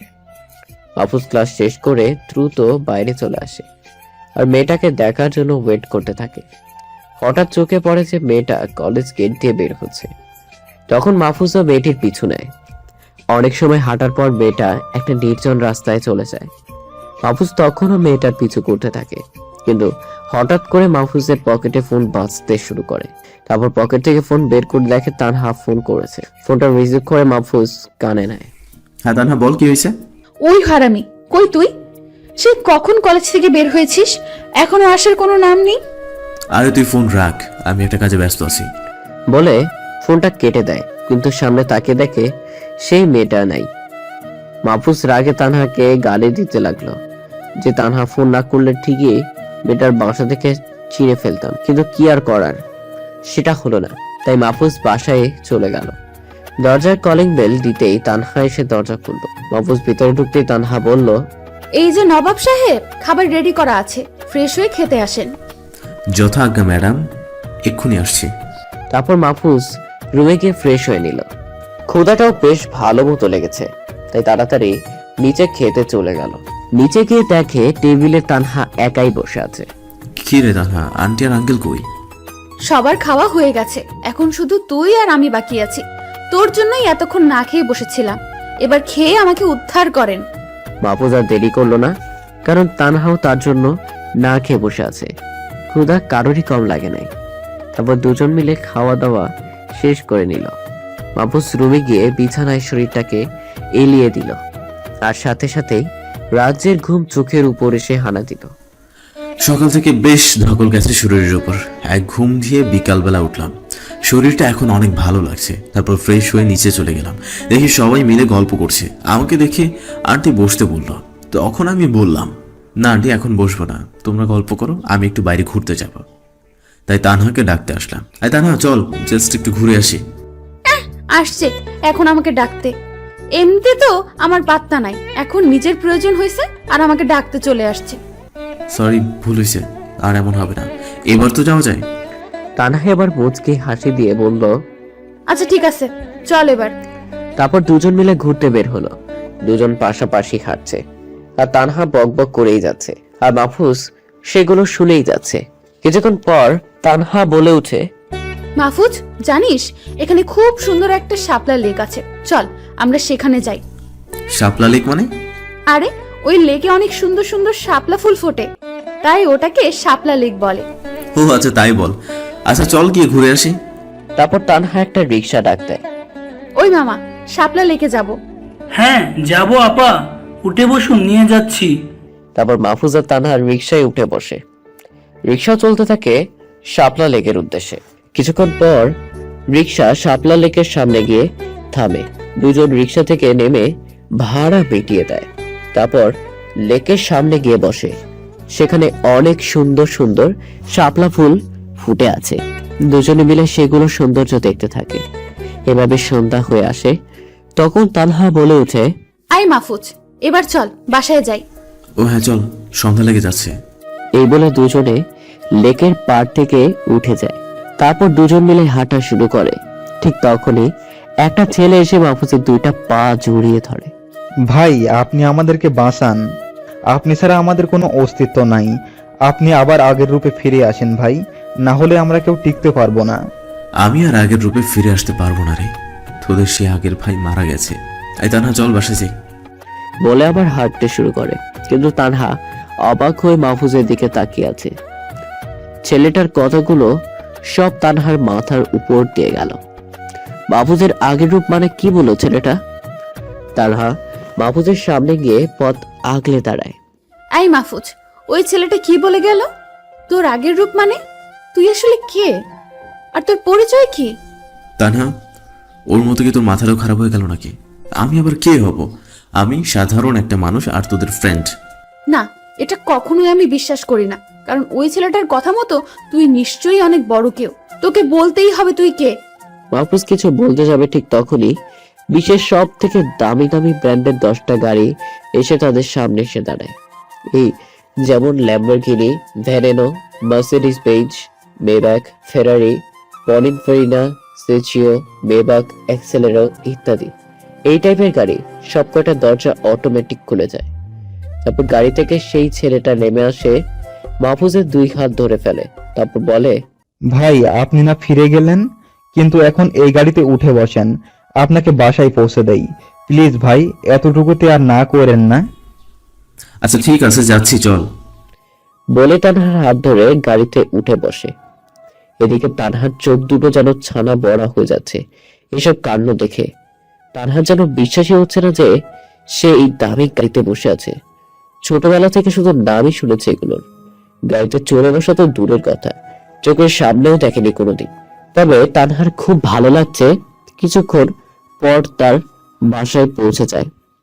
দুজন গাড়ি থেকে নেমে যায়। তারপর ছেলেটা বিদায় নিয়ে গাড়িগুলো নিয়ে চলে যায়। তারপর কলিং বেল বাজালে আন্টি সে দরজা খুলে দেয়। তারপর পড়তে বসে। একটু পর তানহা রুমে এসে নিচে যেতে বলে। বাবুজা নিচে চলে যায় খেতে। খাওয়া দাওয়া শেষ করে রুমে চলে আসে। তারপর বিছানায় গিয়ে শরীরটাকে এলিয়ে দেয়। আর ঠিক তখনই ফোনটা বাজতে শুরু করে। মাহফুজ ফোনের স্ক্রিনের দিয়ে তাকিয়ে দেখে আসিফ ফোন করছে। তারপর মাহফুজ ফোনটা রিসিভ করে, হ্যাঁ আসিফ, তুই আবার ফোন করেছিস কেন? আমি তো বললাম তোদের আগের ভাই মারা গেছে, আর আমি ওসব দিকে ফিরে যাব না। না ভাই, আপনাকে ফিরে আসতে বলছি না। আপনি যেখানে থাকবেন শুধু ভালো থাকবেন। আর আপনার আম্মু সারাক্ষণ আপনার খোঁজ করে। আমি কি আপনার ঠিকানা বলে দিব? না আসিফ, তুই কাউকে কিচ্ছু বলবি না। আমি আগে নিজেকে ঠিকভাবে তৈরি করব, তারপর সবার সামনে গিয়ে হাজির হব। এখন ফোন রাখ, আমি ঘুমাবো। ওকে ভাই, ঠিক আছে। আর কোনো দরকার হলে অবশ্যই বলবেন আমাকে। এই বলে ফোনটা রেখে দেয়। তারপর মাহফুজ ঘুমিয়ে পড়ে। সকালবেলায় ঘুম থেকে উঠে ফ্রেশ হয়ে তৈরি হয়ে নেয়। তারপর খেয়ে দিয়ে তানহার সাথে কলেজে চলে যায়। কিন্তু আজকে তাসিন কলেজে আসে নাই, তাই আড্ডাটাও দেওয়া হলো না। দুজন সোজা ক্লাসে ঢুকে যায়। দুটো ক্লাস হওয়ার পর কোনো কারণে কলেজ ছুটি হয়ে যায়। তারপর দুজন ক্যাম্পাসে এসে বসে। তখনই মাহফুজের চোখ পড়ে সেই মেয়েটির দিকে। মাহফুজ তানহাকে বলে ওঠে, তানহা, তুই আজ বাসায় চলে যা। আমিও মেয়েটার পিছিয়ে যাচ্ছি, আজ ওর সাথে কথা বলবোই। ওকে ঠিক আছে, কিন্তু তাড়াতাড়ি বাসায় চলে আসবি। তারপর তানহা বাসায় চলে যায়। আর মাহফুজ সেই মেয়েটির পিছু অনেক সময় ধরে মেয়েটাকে ফলো করে যায়। এদিকে মেয়েটারও মনে হচ্ছে যে তাকে যেন কে ফলো করছে, ঘুরে কেউ আছে নাকি সেটা দেখার জন্য। কিন্তু পিছন ঘুরে কাউকে দেখতে পায় না, কারণ মাহফুজ নিজেকে আড়াল করে নিয়েছে। মেয়েটা আবার পথ চলতে শুরু করে, কিন্তু কিছুক্ষণ পর আবার মনে হতে থাকে যে তাকে কেউ ফলো করছে। তাই আবার পিছনে ঘুরে তাকায়, কিন্তু এবার আর মাহফুজ নিজেকে আড়াল করতে পারে না। তাই মেয়েটা মাহফুজকে দেখে ফেলে। তারপর মেয়েটা মাহফুজকে ডাক দেয়, আপনি এদিকে আসেন। আপনি কি আমাকে বলছেন? আপনি ছাড়া তো এখানে আর কাউকে দেখতে পাচ্ছি না। এখন বলেন, আমার পিছু নিয়েছেন কেন? আসলে আপনাকে আমার খুব পছন্দ হয়েছে। আমি এ বিষয়ে সরি, কারণ আমার বয়ফ্রেন্ড আছে। আপনি এখন আসতে পারেন। মেয়েটার কথা শুনে মাহফুজের যেন কান্না চলে আসছিল। জীবনে প্রথম কাউকে পছন্দ করলাম, তাও আবার তার বয়ফ্রেন্ড আছে। মাহফুজ মন খারাপ করে বাসার দিকে যেতে লাগলো। কিছুক্ষণ যাওয়ার পরে মাহফুজের সামনে কয়েকটা গাড়ি এসে দাঁড়ায়। তারপর গাড়ি থেকে জনি নেমে আসে। জনির পিছনে আরো অনেকগুলো ছেলে নেমে আসে, সবার হাতেই হকি স্টিক। জনি মাহফুজের সামনে আসে। কিরে ছোট লোকের বাচ্চা, ভালোই তো আছিস দেখতে পাচ্ছি। কি জন্য আমার কাছে আসছিস তুই? আজ তোকে জমের বাড়ি পাঠাবো বলে আসছি। সেই দিন তোর জন্য রাজভাইয়ের কাছে তাপ্পর খাইছি, আজ তো তোকে মেরেই ফেলবো। ওই তোর এই ছোট লোকটাকে শেষ করে দে। জনি বলার সাথে সাথে বাকি ছেলেগুলো এসে মাহফুজকে মারতে থাকে। মাহফুজের রুহু যেন বের হয়ে যাবে এমন অবস্থা। হাত পা কেটে রক্ত বের হচ্ছে, নাক মুখ যে গল গল করে রক্ত বের হচ্ছে। ভাই, ওর শরীর তো নড়ছে না, মনে হয় মারা গেছে। আর মারা না গেলেও এভাবে ওর জানটা বেরিয়ে যাবে। ওকে, তোরা সবাই গাড়িতে উঠে বস, আমি গিয়ে ওরে দেখে আসি। জনির ছেলেরা গাড়িতে চলে গেলে জনি মাহফুজের কাছে যায়। দেখে মাহফুজের শরীরটা একদম নিথর হয়ে আছে, মাটির অনেক বড় একটা অংশ জুড়ে রক্তে ভিজে আছে। এটা দেখে জনি একটা শয়তানি মার্কা হাসি দিয়ে চলে যায় আর মনে মনে বলে, শয়তান তোর উচিত শিক্ষা দিয়েছি। যেখানে আমার বাবা কোনোদিন আমার গায়ে হাত দেয় নাই, সেখানে ছোট লোকটার জন্য রাজভাইয়ের কাছে চড় খেয়েছি। ওর মরে যাওয়াই উচিত। তারপর জনি গিয়ে গাড়িতে উঠে চলে যায়। ওদিকে মাহফুজের নিথর দেহ মাটিতে পড়ে আছে। হঠাৎ করে একটা লোক এই পথ দিয়ে যাচ্ছিল। মাহফুজকে এইভাবে দেখে চিৎকার করে আরো কিছু লোক জড়ো করে। তারপর সবাই ধরাধরি করে হাসপাতালে নিয়ে যায়। তারপর ডাক্তার এসে অপারেশন রুমে নিয়ে যায়। তারপর টানা 3 দিন পর মাহফুজের জ্ঞান ফিরে। এখনো চোখ খুলতে পারেনি, কিন্তু অনুভব করতে পারতেছে সারা শরীর প্রচন্ড ব্যথা আর মাথাটা ঝিমঝিম করতেছে। তারপর আস্তে আস্তে চোখ খুলে যা দেখে, তাহলে তো মাহফুজের হুঁশেই উড়ে যায়। মাহফুজের মা আর বাবা তার মাথার দুপাশে বসে আছে। মাহফুজের জ্ঞান ফিরেছে দেখে সবাই তো মহাবশী। মাহফুজের আম্মু মাহফুজকে জড়িয়ে ধরে কান্না করে দিয়েছে। ঠিক তখন আসিফ মাহফুজের কাছে এসে দাঁড়ায়। তারপর বলতে থাকে, ভাই, আজ টানা 4 দিন পর আপনার জ্ঞান ফিরল। আপনার এই অবস্থা কে করেছে? আমাকে শুধু একবার বলেন, ওর ঘাড় থেকে মাথাটা আলাদা করে দিব। আসিফের কথা শুনে তো মাহফুজের চোখ কপালে উঠে যায়। টানা 4 দিন পর জ্ঞান ফিরছে বলে এটা কি? তারপর মাহফুজ আসিফকে বলে, আসিফ, এত উত্তেজিত হওয়ার কি আছে? চুপ করে বসে থাক আর ঘাড় থেকে মাথাটা আলাদা করার জন্য আমি নিজেই যথেষ্ট। কিন্তু একটা কথা বল, আমি এখানে কিভাবে আসলাম?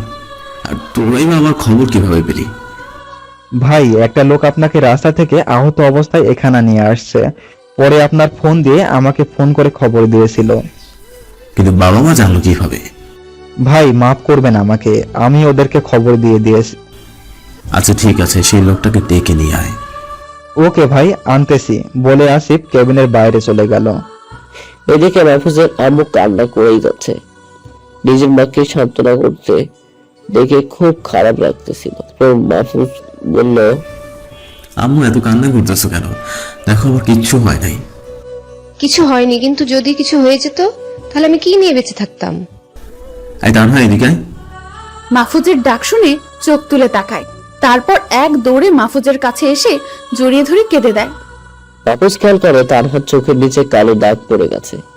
নিশ্চয়ই মেয়েটাই কয়েকদিনে অনেক কেঁদেছে। তারপরে জিজ্ঞেস করে, হ্যাঁ পাগলি, এইভাবে কাঁদছিস কেন?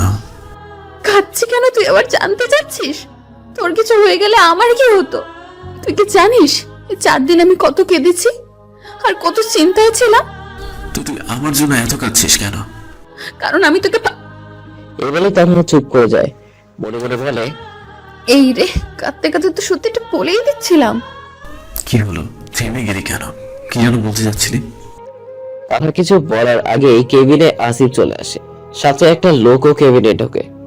তারপর মাহফুজের কাছে আসিফ এসে বলে, ভাই, এই লোকটাই আপনাকে হাসপাতালে নিয়ে এসেছিল, আর উনি না নিয়ে আসলে আপনাকে মনে হয় আর আপনার জীবিত পেতাম না।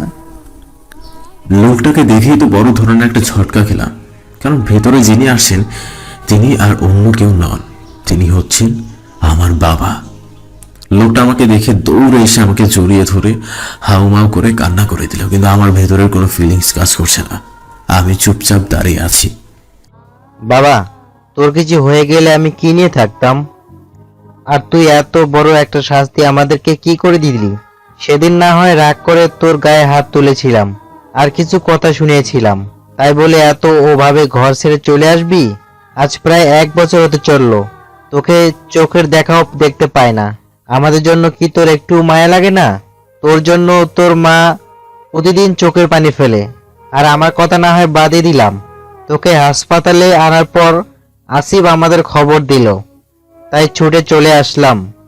মাহফুজের বাবাকে ছাড়িয়ে নিয়ে মাত্র 1 বছর হয়েছে, আরো অনেকটা সময় বাকি আছে। প্লিজ মাহফুজ, আর রাগ করে থাকিস না, এবার ঘরে ফিরে চল আমাদের সাথে। না, সেটা কখনোই সম্ভব নয়। ঘরের সীমানায় আমি সেদিনই যাব যেদিন মানুষের মতো মানুষ হব। আর সেদিন আমাকে যা বলেছিলে সেটা আমি এখনো ভুলিনি। ওই দিন আমাকে ঘর থেকে তাড়িয়ে দিয়েছিলে আর বলেছিলে, আমার মতো কুলাঙ্গার সন্তান তোমার দরকার নাই, আমার মতো সন্তানের দুনিয়াতে বেঁচে থাকার কোনো অধিকার নাই, আমি মরে গেলেই ভালো। সেদিনের একটা কথা আমি ভুলিনি। তাই জেদ করে যেমন ঘর ছেড়েছি, তেমন মানুষের মতো মানুষ হতে পারলেই ঘরে ফিরবো। আপনার আমাকে দেখা শেষ হয়েছে, আপনি এখন আসতে পারেন। প্লিজ এখান থেকে চলে যান। এই বলেই মাহফুজ তার বাবার থেকে মুখ ঘুরিয়ে নিল। তার বাবা চোখের জল ফেলতে বের হয়ে যাচ্ছিল। ঠিক তখনই মাহফুজের একটা কথা মনে পড়তেই ডাক্তার বাবাকে জানিয়েছিল। আর হ্যাঁ, যাওয়ার সময় একটা কথা শুনেছেন। মাহফুজের ডাকে আর বাবা পিছন ঘুরে তাকালো। মাহফুজ আবার বলতে লাগলো, শুনেন, আমি যেই পথে ছিলাম, যেমনই ছিলাম না কেন, অনেক ভালো ছিলাম, আর কখনো খারাপ পথে পা বাড়াইনি। আর আপনি এখন আমার জন্যই বেঁচে আছেন, এই কুলাঙ্গার ছেলেটার জন্য। এতটুকু বলার ছিল, এখন আপনি যেতে পারেন। তারপর মাহফুজের বাবা হসপিটাল থেকে চলে যায়। মাহফুজের মনটা অনেক খারাপ হয়ে যায়। কিছু সময় পর একটা নার্স কেবিনে এসে মাহফুজকে চেক আপ করে যায়। তারপর বলে যে সবাই বাসায় চলে যেতে পারে, আর বলে যে আসিফটাকে সবসময় খেয়াল রাখবে। কিন্তু মাহফুজের আম্মু কিছুতেই যেতে যাচ্ছিল না। তবুও মাহফুজ অনেক কষ্ট করে তার আম্মুকে বুঝিয়ে আসিফের সাথে বাসায় পাঠিয়ে দেয়। অন্যদিকে তানহার পরিবার বাসায় চলে গেলেও তানহা কিছুটা যেতে রাজি হয় না। সে পর্যন্ত সে মাহফুজের সাথেই থেকে যায়। মাহফুজ আর আপত্তি করে না, কারণ একটা গল্প করার মতো মানুষ থাকতে চাচ্ছে। সবাই চলে গেলে তানহা মাহফুজের কাছে এসে বসে, তারপর বলতে শুরু করে। কিরে, তোর মা বাবা এসেছে, তাতে তো তোর খুশি হওয়ার কথা, কিন্তু তুই তোর বাবাকে পাঠিয়ে দিলি, আবার মন খারাপ করে রয়েছিস। দেখ তানহা, আমি যেই পথে ছিলাম সেটা ভালো নয়, কিন্তু আমি এমন কোনো খারাপ কাজ করি নাই যেটাতে আমার বাবার মান সম্মান চলে যায়। আর আমার বাবাও আমার জন্য বেঁচে আছে, তাকে বাঁচানোর জন্য কত কি করেছি। আমার বাবার সাথে এক বিজনেসম্যানের খুব ঝামেলা হয়েছিল। সে সবসময় আমার বাবাকে হারানোর চেষ্টা করতো, কিন্তু পারতো না। তাই একদিন আমার বাবাকে মেরে ফেলার জন্য ফোন দিয়ে আটে, কিন্তু কোনোভাবে আমি সেটা জেনে যাই। তারপর সেই বিজনেসম্যানের সমস্ত প্ল্যান আমার দলের সাথে নিয়ে ভেস্তে দিই, আর তাতে তাদের সাথে অনেক মারামারি হয়, যার কারণে তাদের কিছু লোক গুরুতর আহত হয়। কিন্তু আমার বাবা কিছু না জেনেই ভাবে যে আমি খুব খারাপ, তাই আমাকে কুলাঙ্গার বলে ঘর থেকে বের করে দেয়। আর তারপর আমি অনেক কষ্ট করে তোদের বাসায় উঠেছি। যেদিন মানুষের মতো মানুষ হব, সেদিনই ঘরে ফিরব। ওকে, তুই যা ভালো মনে করিস তাই কর। তারপর তানহার সাথে অনেক সময় কথা বললাম। জানালা দিয়ে তাকিয়ে দেখলাম রাত হয়ে গেছে, ক্ষুধাটাও বেশ ভালোভাবে লেগেছে, তাই তানহাকে খাবার দিতে বললাম। তানহার সাথে সাথে খাবার আনতে চলে গেল। তারপরে আসিফ কেবিনে ঢুকলো, আমার কাছে এসে একটা চেয়ার নিয়ে বসলো। তারপর বলতে শুরু করলো, ভাই, আমি আপনার সাথে থাকতে চাই, আর যে আপনাকে মেরেছে তাকে আমি ছাড়বো না। আপনি ভালো থাকবেন, আর কোনো সমস্যা হলেই আমাকে জানাবেন। এই বলে কেবিন থেকে বের হয়ে যায়। কিছুক্ষণ পর তানহা খাবার নিয়ে কেবিনে আসে, তারপর নিজ হাতে আমাকে খাইয়ে দেয়। তখন তানহাকে নিজের বউ বউ লাগছিল। আমি বলেই ফেললাম, তানহা, তোকে তো আমার একদম নিজের বউ বউ মনে হচ্ছে, একেবারে সেভাবেই খাইয়ে দিচ্ছিস। তো নিজের বউ করে নিলেই তো হয়, প্রত্যেকদিন নিজ হাতে খাইয়ে দেব। তুই কি বলি আবার বল। আরে সিরিয়াস নিচ্ছিস কেন? আমি তো মজা করলাম মনে মনে। তোর বউ হলে তো ভালোই হতো। ও আচ্ছা, তাই বল। তারপর খাওয়া শেষ করে ঔষধ খেয়ে ঘুমিয়ে পড়লাম। তানহাও আমার সাথে শুয়ে পড়লাম। সকালবেলা মুখের উপর কিছু একটা পড়াতে ঘুম ভেঙে গেল। তারপর চোখ খুলে দেখি তানহা আমার সামনে দাঁড়িয়ে আছে, আর ওর চুল থেকে ফোঁটা ফোঁটা পানি আমার মুখের উপর পড়ছে। আমার একটু অস্বস্তি লাগছে। তখন তানহাকে বললাম, আয় তানহা, কি করছিস, একটু সরে দাঁড়াতো। ও সরি বলে সরে দাঁড়ালো। তানহা সরে দাঁড়ানোর পর এবার ভালো করে ওর দিকে চোখ পড়লো। নীল একটা শাড়ি পরেছে, কেবল মনে হয় গোসল করেছে, তাই চুল থেকে টপ টপ করে পানি পড়ছে। হালকা করে চোখে কাজল নিয়েছে, একেবারে যেন আকাশ থেকে কোনো হুড়পড়ি নেমে এসেছে। আমি তানহার দিকে চোখ ফেরাতেই পারছিলাম না। আমি এই লুকে তানহাকে দেখে ক্রাশ খেয়ে গেছি। এক দৃষ্টিতে যে কতক্ষণ তাকিয়েছিলাম সেটা জানি না, তবে তানহার ডাকে বাস্তবে ফিরে এলাম। ওই মাহফুজ, এভাবে তাকিয়ে কি দেখিস? পরি দেখি। এখানে আবার পড়ে এলো কই থেকে? তুই তো পরির থেকে কম কিছু না, যেভাবে সামনে দাঁড়িয়ে আছিস আমার তো নেশা লেগে যাচ্ছে। আমি কিন্তু কিছু করে ফেলবো বলে একটা শয়তানি হাসি দিলাম। আসছে আমার বীর পুরুষ। এত শয়তানি বাদ দিয়ে আমি পানি দিচ্ছি, এখন ফ্রেশ হয়ে নে, আমি নাস্তা দিচ্ছি। তারপর তানহা মাহফুজকে ফ্রেশ হতে সাহায্য করে। ফ্রেশ হয়ে খাবার খেয়ে নেয় দুজনে। তারপর বসে বসে গল্প করে। কিছুক্ষণ পর আসিফ এসে মাহফুজের খবর নিয়ে যায়। দেখতে দেখতে দুপুর হয়ে যায়। তখন মাহফুজের আম্মু আসে। মাহফুজ নিজের আম্মুকে দেখে অনেক খুশি হয়। মাহফুজের আম্মু এসে মাহফুজের কাছে বসে। তারপর ছেলের মাথায় হাত বোলাতে বোলাতে বলে, বাবা তোর শরীরটা এখন কেমন আছে? এই তো আম্মু, এখন অনেক ভালো আছে, কিন্তু আপনার এখানে থাকতে ইচ্ছে করে না। এই তো আর থাকা লাগবে না, ডাক্তার শুধু একবার রিলিজ করুক, তারপর তোকে নিয়ে চলে যাব। তারপর মাহফুজের কানের কাছে এসে তানহাকে দেখিয়ে বলে, কি রে মাহফুজ, এই মেয়েটার বাড়িতে আছিস নাকি? হ্যাঁ আম্মু, ওদের বাড়িতে আছি। দেখতে তো মাশাআল্লাহ অনেক সুন্দর, তো পছন্দ হয়েছে নাকি তোর? মাহফুজার আম্মু কথা শুনে লজ্জা পেয়ে যায়। হ্যাঁ আম্মু, অনেক পছন্দ হয়েছে, এমনকি তোমার বৌমা বানানোর জন্য পারফেক্ট। তুই যে ওকে পছন্দ করিস সেটা ওকে বলেছিস? না আম্মু, এখনো বলি নাই, তবে তানহা আমাকে অনেক ভালোবাসে, কিন্তু বলতে সাহস পাচ্ছে না। তো ওকে ভালোবাসি বলে দে আর বৌমা করে নিয়ে আয়। না না না মা, এখনো সময় হয় নাই, নিজেকে প্রতিষ্ঠিত করে তারপর ওকে বলবো। মা ছেলের অনেক রোমান্টিক কথাবার্তা চলছিল। একটু পর একজন ডাক্তার কেবিনে আসে। মাহফুজকে ডাক্তারকে দেখেই উঠে বসে পড়ে, কারণ এটা হলো রফিক আঙ্কেল, মাহফুজের আব্বুর বন্ধু। ডাক্তার এসে মাহফুজকে জিজ্ঞেস করে, কি মাহফুজ, এখন কেমন আছো? জি আঙ্কেল, অনেক ভালো আছি। আপনার শরীর কেমন আছে? আর বাসার সবাই? হ্যাঁ, সবাই অনেক ভালো আছি। এখন তোমাকে একটু চেক আপ করতে হবে, চুপ করে শুয়ে থাকো। তারপর মাহফুজ চুপ করে শুয়ে থাকে। কিছুক্ষণ চেক আপ করার পর ডাক্তার মুচকে একটা হাসি দিল। আরে মাহফুজ, তুমি তো একদম সুস্থ হয়ে গেছো, পরশুদিনই তুমি বাসায় চলে যেতে পারবে।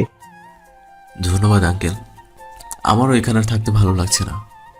আচ্ছা, তুমি তাহলে বিশ্রাম নাও, আমি এখন আসি বলে কেবিন থেকে বেরিয়ে গেল। তানহা এত সময় দূরে বসেছিল। মাহফুজের আম্মুকে তানহাকে ডাক দিল। তারপর তানহা মাহফুজের এসে বসলো। মাহফুজের আম্মু তো তানহাকে খুব পছন্দ হয়েছে, কারণ এই কয়েকদিনে তানহার সাথে বেশ ভাব জমে গেছে। তানহা, মা কেমন আছো তুমি? হ্যাঁ আন্টি, অনেক ভালো আছি। তুমি কেমন আছো? আমিও খুব ভালো আছি। তোমার পরিবারের সবাই কেমন আছে? হ্যাঁ আন্টি, সবাই অনেক ভালো আছে। তারপর দুজন মিলে আরো অনেক সময় ধরে গল্প করে। পরে দুপুরের দিকে মাহফুজের আম্মু বাসায় চলে যায়। দেখতে দেখতে দুদিন কেটে যায়। এই কয়দিনে তানহার সাথে মাহফুজ আরো ফ্রি হয়ে যায়। বলতে গেলে দুজন দুজনকে ভালোবেসে ফেলেছে, কিন্তু কেউ কাউকে বলতে পারছে না। আজ সকালে ডাক্তার এসে মাহফুজকে রিলিজ করে দেয়। আসিফ, তানহা আর মাহফুজকে তানহাদের বাসায় পৌঁছে দেয়। দরজায় কলিং বেল দিতেই তানহার আম্মু এসে দরজা খুলে দেয়। মাহফুজকে দেখে ব্যস্ত হয়ে পড়ে। আন্টির এমন অবস্থা এবং ব্যস্ততা দেখে মাহফুজ বলে, আন্টি অত ব্যস্ত হওয়া লাগবে না, আমি কি এই বাড়িতে প্রথম আসলাম নাকি? না, তবুও তুমি অনেক অসুস্থ, তাই আর কি। না আন্টি, আমি একদম সুস্থ আছি, আপনি শান্ত হন বলে রুমে চলে আসলাম। মাহফুজের সাথে তানহাও রুমে গেল। পরে মাহফুজের সমস্ত কিছু ঠিকঠাক করে দিয়ে নিচে চলে যায়। মাহফুজ বিছানায় শুয়ে বিশ্রাম নেয়। আস্তে আস্তে সময় গড়িয়ে সকাল হয়ে যায়। মাহফুজের সকালবেলা তানহার ডাকে ঘুম ভাঙে। পরে উঠে ফ্রেশ হয়ে নেয়। তারপর ড্রেস চেঞ্জ করে নিচে খেতে চলে যায়। খাওয়া শেষ করে দুজনে কলেজের উদ্দেশ্যে বেরিয়ে পড়ে। কিছুক্ষণ পর তারা কলেজে পৌঁছায়। কলেজ গেট দিয়ে ঢুকে সোজাসুজি মাঠে চলে যায়। গিয়ে দেখে তাহসিন একা একা বসে আছে। তারপর দুজন মিলে তাহসিনের কাছে যায়। মাহফুজকে পেয়ে তাহসিন জড়িয়ে ধরে। পরে সবাই মিলে আড্ডা দিতে থাকে।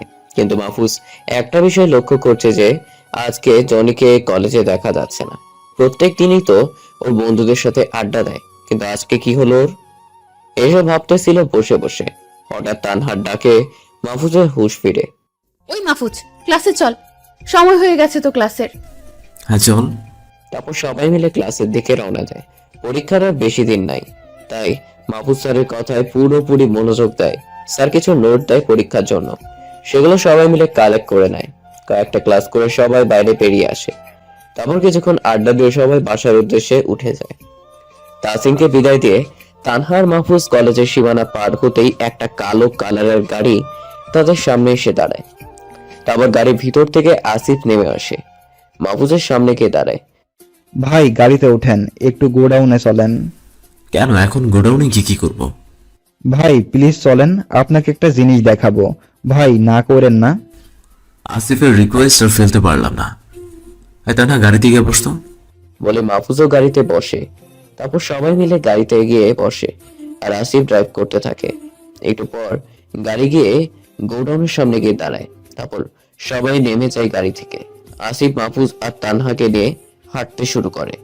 আগে মাহফুজরা যে হলরুমে বসে আড্ডা দিত সেখানে আসিফ নিয়ে যায়। সেখানে যেতেই মাহফুজ বলে ওঠে, আসিফ তুই এখানে কেন নিয়ে আসলি? আমি আমার অতীতকে স্মরণ করতে চাই না। ভাই আপনার জন্য একটা সারপ্রাইজ আছে এখানে। এই বলে হলরুমের দরজাটা খুলে দেয়। তারপর মাহফুজ আর তানহা ভিতরে গিয়ে যা দেখে তাতে তো তানহা ভয়তে মাহফুজকে জড়িয়ে ধরে, কারণ হলরুমের ভিতরে জনি আর তার ছেলেদেরকে রাখা হয়েছে। সবাইকে খুব করুণ ভাবে মারা হয়েছে, আর জনিবাদে সবারই হাত কেটে ফেলা হয়েছে। পুরো রুমের রক্তের বন্যা হয়ে গেছে। সবার মুখে অনেকখানি কাপড় গুজে দেওয়া, ভাগ্যিস কাপড় দেওয়া আছে, নইলে তো সবাই চেঁচিয়ে পুরো শহর কাঁপিয়ে ফেলতো। তানহা তো অনেক ভয় পেয়ে মাহফুজকে জড়িয়ে ধরেই আছে। সবার এই অবস্থা দেখে তো মাহফুজের হুঁশ উড়েই যায়। তারপর মাহফুজ আসিফকে বলে, আসিফ তুই কি করছিস এগুলো? ওরা সবাই মারা যাবে, ওদেরকে ছেড়ে দে। না ভাই, ওদেরকে আমি ছাড়বো না। ওই কুত্তার বাচ্চারা আপনার গায়ে হাত দিয়েছে, ওরা জানে না ওরা কার গায়ে হাত দিয়েছে। ওদেরকে এভাবেই কষ্ট দিয়ে মারবো। আসিফ তুই একটা পাগল হয়ে গেছিস, কি উল্টা পাল্টা বসছিস? আমি ওদের সবাইকে মাফ করে দিয়েছি, আর আমি ওদেরকে কোনো সাজা দিতে চাই না। তুই এক্ষুনি ওদেরকে হাসপাতালে ভর্তি করে দিয়ে যা, ওরা মারা যাবে তো। কিন্তু ভাই ওরা যা করেছে। আমি তোকে বলেছি না ওদেরকে হাসপাতালে দিয়ে আয়। সবাই কষ্ট সইতে না পেরে অজ্ঞান হয়ে গেছে, আর তানহাও অনেক ভয় পেয়েছে। তুই এক্ষুনি ওদেরকে হসপিটালে নিয়ে যা। ওকে ভাই, আমি ওদেরকে হাসপাতালের সামনে ফেলে দিয়ে আসবো। আর এই জনি ছোট লোকের বাচ্চা জানে না যে ও কার গায়ে হাত দিয়েছে। এই বলে আসিফ সবাইকে বড় একটা মাইক্রোবাসে করে নিয়ে যায়। তারপর মাহফুজ তানহার মাথাটা উঁচু করে ধরে, দেখে তানহা ভয়তে কান্না করে দিছে, আর আমার পুরো বুক ওর চোখের পানিতে ভিজে গেছে। তখন আমি ওকে বললাম, এই পাগলি, কান্না করছিস কেন? তো কান্না না করে কি করব? এইরকম ভয়াবহ দৃশ্য আমি প্রথম দেখলাম। ওদেরকে এত নিষ্ঠুরভাবে মেরেছে তোর জন্য। তুই কে সেটা আগে বল। আরে আমার পরিচয়ের সময় হলেই জানতে পারবি, শুধু কলেজে পরীক্ষাটা শেষ হওয়ার অপেক্ষায় আছি আমি, তারপরে সবকিছু প্রকাশ করবো আমি কে। তুই যদি তোর আসল পরিচয় আমাকে না বলিস তাহলে কিন্তু অনেক খারাপ হবে। এই না না, আমি আর জানতে চাচ্ছি না। তুই এখন চল এখান থেকে। আগে আমাকে ছেড়ে দে, না হলে কিভাবে বলবো? না, আমি তোকে ছাড়ছি না। তুই এইভাবেই আমাকে বাসায় নিয়ে চল। তারপর আর কি করার, তানহাকে ওভাবেই নিয়ে যেতে হলো। গোডাউনের শেষ মাথায় আসতে আমাদের সামনে একটা ল্যাম্বরগিনি এসে দাঁড়ালো। তার দরজা অটোমেটিক ভাবেই খুলে গেল। তারপর তানহাকে নিয়ে গাড়িতে উঠে বসলাম। তানহা এখনো আমাকে জড়িয়ে ধরেই রাখছে। আমার তো কি সেরকম ফিল হচ্ছে। তারপর গাড়িটা চলতে লাগলো। একটু পর তানহাদের বাসের সামনে গাড়ি এসে দাঁড়ালো। দুজনে নেমে যেতেই গাড়িটা চলে গেল। এই তানহা, তানহা তোর আবার কি হলো? সে কখন থেকে রেখে চলেছি। মাহফুজের ধাক্কাতে তানহার ঘোর কাটে। হঠাৎ ধাক্কা দেওয়াতে তানহা ভয় পেয়ে যায়। হ্যাঁ, এই তো আমি আছি। কি হয়েছে বল? সে কখন থেকে তোকে ডেকে ডেকেই চলেছি, কোনো সারা শব্দ নাই। কি এত ভাবছিস বলতো? কিছুই ভাবছি না আমি। এখন বাসায় চল তো। হ্যাঁ চল। তারপর দুজনেই দরজায় গিয়ে কলিং বেল দেয়। একটু পর তানহার আম্মু এসে দরজা খুলে দেয়। দুজনেই ভিতরে প্রবেশ করে। তারপর মাহফুজ নিজ রুমে চলে যায়, ড্রেস চেঞ্জ করে ফ্রেশ হয়ে নেয়। তারপর নিচে গিয়ে দুপুরের খাবারটা শেষ করে এখন অনেক ঘুম পাচ্ছে মাহফুজের, তাই খাওয়া শেষ করেই নিজের রুমে চলে আসে। তারপর বিছানায় শরীরটা এলিয়ে দিতেই ঘুমের দেশে হারিয়ে যায়। বিকালে ঘুমটা ভেঙে যায় ফোনের রিংটনে। মাহফুজ ঘুম ঘুম চোখে ফোনটা রিসিভ করে। হ্যালো, কে বলছেন? ভাই আমি আসিফ, আপনার কথা মতো ওদের সব কটাকে হাসপাতালে দিয়ে আসছি, এখন সবাই সুস্থ আছে। ভালো কাজ করছিস। আরেকটা কথা শোন, সামনে আমার পরীক্ষা, সো কোনো প্রকার ঝামেলার কাজ করবি না। জনের কি খবর? ভাই ওরে কিছু করি নাই, শুধু আপনার পরিচয়টা ওরে দিয়েছি।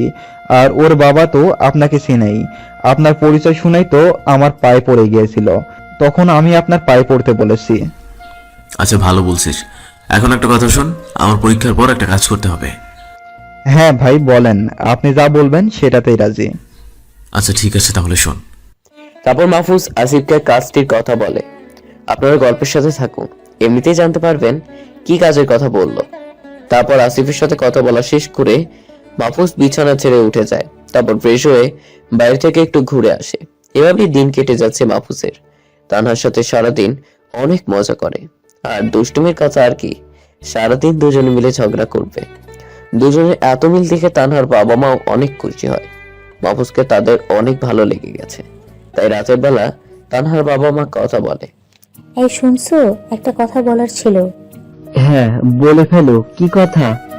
বলছি যে মাহফুজ ছেলেটাকে তোমার কেমন লাগে? হ্যাঁ মাহফুজকে তো আমার অনেক ভালো লাগে, একদম আমার মনের মতো। হঠাৎ তুমি এ কথা জিজ্ঞেস করেছো কেন?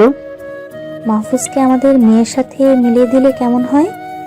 সে কি কথা বলছো তুমি?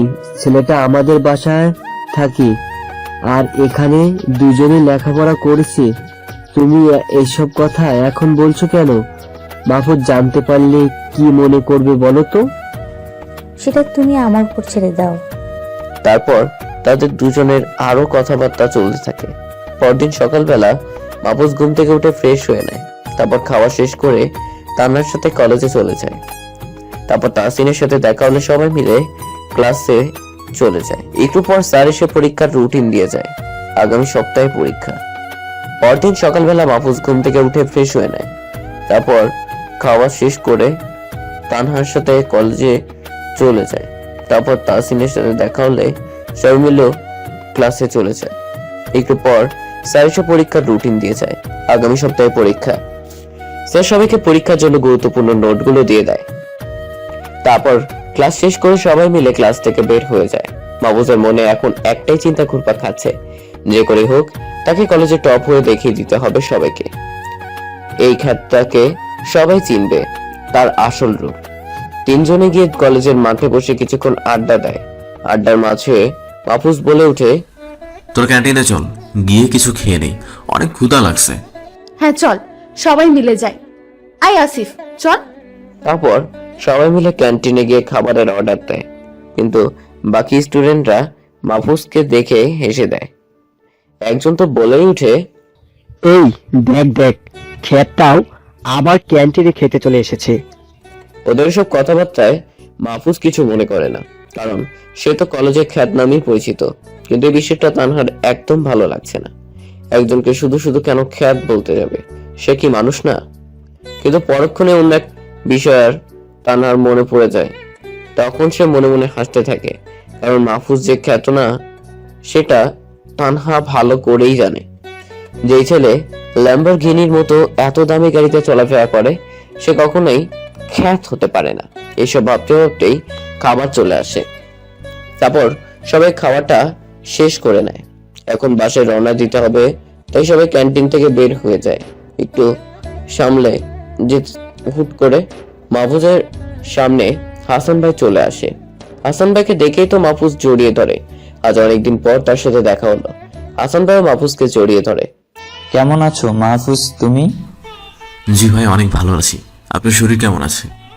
হ্যাঁ অনেক ভালো আছে। আজ কতদিন পর তোমার সাথে দেখা হলো। তো সেই বাসায় তুমি ভালো আছো তো? হ্যাঁ ভাই, অনেক ভালো আছি। ওনারা আমাকে নিজের ছেলের মতো করে দেখে। আর এই যে রানহা, ওনাদের মেয়ে। ইশারা করে তানহাকে দেখিয়ে দেয়। ও তাহলে এইটা তোমার বাড়িওয়ালার মেয়ে? তো তানহা কেমন আছো তুমি? হ্যাঁ অনেক ভালো আছি, কিন্তু আপনাকে তো চিনতে পারলাম না। ওনাকে চিনবি কি করে? উনি তো অন্য ডিপার্টমেন্টের, আর আমি এক ওনার সাথে হোস্টেলে থাকতাম। তারপর মাহফুজ সব কটা বলে যে কিভাবে তানহাদের বাসার খোঁজ পেল। ও তাই বল, আমি আসলে ভাইয়াকে চিনতে পারি নাই। It's okay. আচ্ছা মাহফুজ, আমি এখন আসি, একটা কাজে যেতে হবে আমাকে। আর হ্যাঁ তাহসিন, তুমি কেমন আছো? আমি অনেক ভালো আছি ভাইয়া। ওকে ভাই, ঠিক আছে, আপনি কাজে যান। তারপর হাসান ভাই মাহফুজের থেকে বিদায় নিয়ে চলে যায় মাহফুজকে। তাহসিন বিদায় দিয়ে তানহাকে নিয়ে পাশে চলে যায়। দরজায় গেলে কলিং বেল জিতেই তানহার আম্মু দরজা খুলে দেয়। একটু পর নিচে গিয়ে দুপুরের খাবার শেষ করে আবার রুমে তারপর পড়তে বসে, কারণ সামনে মাত্র পড়তো বিকাল হয়ে যায়। আসরের আজান দিলে মাহফুজও অজু করে এসে নামাজটা পড়ে নেয়, তারপর আবার পড়তে শুরু করে। এভাবে মাহফুজ পড়তে থাকে, বিকালে বাইরেও বের হয় না। তানহাকে আর তাহসিনকে বলে দিয়েছে যে এই কয়দিন কলেজে যাবে না, একবারে পরীক্ষার দিন গিয়ে পরীক্ষা দিয়ে আসবে শুধু, মাহফুজ কলেজে যাবে না তাই বলে দেয়। সবাই মিলে পরীক্ষার পড়া কমপ্লিট করতে থাকে। এভাবেই দেখতে দেখতে পরীক্ষার দিন যায় প্রায় চলে আসে, আর মাত্র 2 দিন আছে পরীক্ষার। মাহফুজ আর তানহা রাতে পড়তে থাকে। অপরদিকে তানহার বাবা মা রাতে দুজন বসে গল্প করতে করতে তাদের গল্পের বিষয়বস্তু সবসময় হলো তানহা আর মাহফুজকে নিয়ে। আজও তার ব্যতিক্রম নাই। তানহার আম্মু তার স্বামীকে বলে ওঠে, এই শোনো, মাহফুজকে এখন এই বিয়ের ব্যাপারে কিছু বলবো না, কারণ দুজনেরই পরীক্ষা চলে আসছে। এখন যদি এসব বিষয়ে কথা বলি তাহলে তাদের সমস্ত প্রস্তুতি শেষ হয়ে যাবে। হ্যাঁ, তুমি ঠিকই বলেছো, এই মুহূর্তে এসব বিষয়ে কথা বলা যুক্তিযুক্ত হবে না। তার চেয়ে বরং ওদের পরীক্ষা শেষ হয়ে যাক, তারপর বলবো। হ্যাঁ, এইটা তুমি খারাপ বলো নাই, এতে দুজনেরই ভালো হবে। হ্যাঁ, তুমি ঠিকই বলছো। আচ্ছা, এখন দুজনকেই ডেকে আনো, রাতের খাবার খেতে আসুক। হ্যাঁ যাই, গিয়ে ডেকে আনি। উঠে বলেই তানহার আম্মু দুজনকে ডাকতে গেল। একটু পর দুজনকেই বিয়ে নিয়ে আসলো। এভাবে দিন গড়িয়ে 2টা দিন কেটে গেল। আজ পরীক্ষার প্রথম দিন। সকাল থেকেই মাহফুজ সমস্ত শেষ করে ফেলেছে। তারপর গোসলটা ড্রেস চেঞ্জ করে নিচে আসে। উফ আন্টি, তোমার রান্নার জবাব নাই। তোমার দিয়ে তো একটা হোটেল খুলবো ভাবতেছি। হ্যাঁ হয়েছে, খেতে থাকো, এত পাম দেওয়া লাগবে না। না আন্টি, একদম সত্যি বলছি, তোমার রান্নাটা অসাধারণ হয়। হ্যাঁ হয়েছে, এখন খেয়ে পরীক্ষাতে যাও। ওই খাওয়া শেষ। তবে মাহফুজ আর তানহা পরীক্ষা দিতে কলেজে চলে যায়। কলেজে গিয়ে তাহসিনের সাথে দেখা হলে সবাই মিলে পরীক্ষার রুমে চলে যায়। তারপর পরীক্ষা শুরু হলে মাহফুজের সামনে একজন টিচার প্রশ্নপত্র দিয়ে যায়। মাহফুজ তাকিয়ে দেখে সবটাই কমন এসেছে, এটা অনেক খুশি। পরীক্ষা শেষ করে বেরিয়ে যায়। এভাবে আস্তে আস্তে সব পরীক্ষা শেষ হয়ে যায়। শেষ পরীক্ষার দিন একজন স্যার এসে বলে যায় যে রেজাল্ট কবে দিবে। তারপর সবাই মিলে রেজাল্টের দিনের জন্য অপেক্ষা করতে থাকে। রেজাল্টের আগের কয়েকদিনে সাময়িক কলেজ খোলা হয়, তাই সবাই মিলে কলেজে চলে যায়। মাহফুজ আর তানহা কলেজে গিয়ে তাহসিনের সাথে আড্ডা দিতে থাকে। হঠাৎ করে তাহসিন যা বলে তা শুনে তো মাহফুজের বুকটা ধক করে ওঠে। জানিস মাহফুজ, আমাদের কলেজের রেজাল্টের দিন কে আসবে? কে? এই দেশের সব থেকে টপ বিজনেসম্যান আমজাদ সাহেব। আর তিনি প্রথম, দ্বিতীয়, তৃতীয়দের হাতে নিজ হাতে পুরস্কার তুলে দেবেন। তাহসিনের এই করে শুনে মাহফুজের বুকটা ধক ধক করে ওঠে, কারণ আমজাদ সাহেব আর কেউ নন, মাহফুজের জন্মদাতা পিতা, যে মাহফুজকে কুলাঙ্গার বলে বাসা থেকে বের করে দিয়েছিল। কে? এরপর মাহফুজ বলে, তাহসিন কি বলছিস তুই? আমজাদ সাহেব আসবে মানে? হ্যাঁ, আমজাদ সাহেবই তো আসবে। কলেজের সবাই জানে, শুধু তুই আর তানহা জানিস না। আমার যে কি আনন্দ হচ্ছে তোকে কি বলবো। দেশের একমাত্র টপ বিজনেসম্যানকে চোখের সামনে থেকে দেখবো, উফ, ভাবতে যে কেমন লাগে। এদিকে মাহফুজের তো কিছুতেই ভালো লাগছে না। যদিও তার বাবা মাহফুজকে অনেক ভালোবাসে, তবুও সেই দিনকার কথা মাহফুজের মন থেকে যায় না। যেদিন তার বাবা তাকে ঘর থেকে বের করে দেওয়ার সময় যা বলেছিল, এখনো সেই কথাগুলো কানের ভেতর বাজে, কিন্তু কিচ্ছু করার নাই। আমি বাবার সামনে না গেলে হয়। মাহফুজ এসব কথা ভাবছে, আর তখনই তানহা বলে ওঠে, আই মাহফুজ, কি এত ভাবছিস? অনেক সময়ই তো হলো, বাসায় যেতে হবে। ও হ্যাঁ, বাসায় যেতে হবে। আচ্ছা চল, আগে একটা হোটেলে গিয়ে কিছু খেয়ে নেই, তারপর বাসায় চলে যাব। যেতে হবে, ওকে চল। তারপর সবাই মিলে কলেজ থেকে বের হয়ে একটা হোটেলে ঢুকে সবাই নিজেদের মতো অর্ডার করে, তারপর খেয়ে বাসায় চলে যায়। এভাবেই সবার দিন কাটতে থাকে। তিনজনে প্রায় প্রত্যেক দিন আড্ডা দেওয়া হয়। হাসি খুশি ভাবে দিন কেটে গিয়ে অবশেষে রেজাল্টের দিন এসে উপস্থিত হয়। সবাই তো খুব উৎসুক হয়ে আছে, কারণ আজকে সবার রেজাল্ট দেবে। কার রেজাল্ট কেমন হবে কেউ জানে না। আর সব থেকে বড় বিষয় হচ্ছে আজকে কলেজের দেশের টপ বিজনেসম্যান আমজাদ সাহেব আসবে। সবাই তাকে কাছ থেকে দেখার জন্য আরো আবেগী হয়ে আছে। মাহফুজ সকাল সকাল ঘুম থেকে উঠে যায়, তারপর তানহাকে ঘুম থেকে উঠিয়ে ফ্রেশ হতে চলে যায়। ফ্রেশ হয়ে বেরিয়ে তানহার কিনে দেওয়া শার্ট আর প্যান্টটা পরে নেয়, তারপর নিচে গিয়ে সকালের খাবারটা সেরে নেয়। এতক্ষণ মাহফুজ তানহার দিকে লক্ষ্য করে নাই। হঠাৎ করে তানহার দিকে চোখ পড়তেই মাহফুজের চোখ দুটো ছানা বড়া হয়ে যায়, কারণ তানহা আজ খুব সুন্দর করে সেজেছে, একদম রাজ রানীর মতো লাগছে। মাহফুজ যেন ওর থেকে চোখই ফেরাতে পারছে না, এক দৃষ্টিতে তাকিয়ে আছে। আজকে মাহফুজ তানহাকে দেখে আবারও ক্রাশ খেল। তানহা মাহফুজের দিকে তাকিয়ে দেখে মাহফুজ ওর দিকে এক দৃষ্টিতে তাকিয়ে আছে। এটা দেখে তানহা অনেকটা লজ্জা পেয়ে যায়। তারপর মাহফুজকে বলে, চল। কি রে, তুই এমন ভাবে তাকিয়ে কি দেখিস? আমার কিন্তু এখন অনেক লজ্জা লাগছে। পরি দেখি পরি। তুই এখানে কোন পরীকে দেখতে পাচ্ছিস? আমি তো এখানে কোনো পরী দেখি না। তুই তো পরির থেকে কম কিছু না, যে কোনো ছেলেই তোর প্রেমে পড়ে যাবে। আমি তো এখন তোর প্রেমে পড়ে গেলাম। কথাটা বলেই মাহফুজ মুচকি একটা হাসি দেয়। তানহাও হেসে দেয়, কিন্তু মনে মনে বলে, তানহা, তুই তো জানিস না যে আজ তোর জন্য কি সারপ্রাইজ অপেক্ষা করছে। আয় মাহফুজ, আমাদের তো দেরি হয়ে যাচ্ছে, তাড়াতাড়ি চল। হ্যাঁ চল চল। তারপর দুজনেই কলেজের উদ্দেশ্যে বেরিয়ে পড়ে। একটা রিক্সা নেয় তাড়াতাড়ি যাওয়ার জন্য। পরে দুজনে কলেজের সামনে চলে আসে, তারপর ভাড়া মিটিয়ে রিক্সা থেকে নেমে যায়। কলেজের ভিতরে গিয়ে দেখে বিশাল বড় আয়োজন করছে, পুরো কলেজটাকে চেনাই যাচ্ছে না। মাহফুজ তাহসিনকে ফোন দেয়। তাহসিন কই তুই? হ্যাঁ, আমি তো চেয়ারে বসে আছি। ওয়েট কর, আমি তোদেরকে দেখতে পেয়েছি, আসতেছি, একটু দেরি। ওকে ঠিক আছে আয়। দেয়। মাহফুজ ফোন কেটে দিয়ে দাঁড়িয়ে থাকে।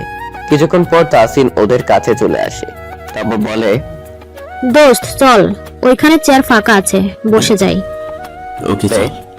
তারপর সবাই মিলে পাশাপাশি 3টা চেয়ারে বসে। বেশি স্টুডেন্ট আসেনি এখানে।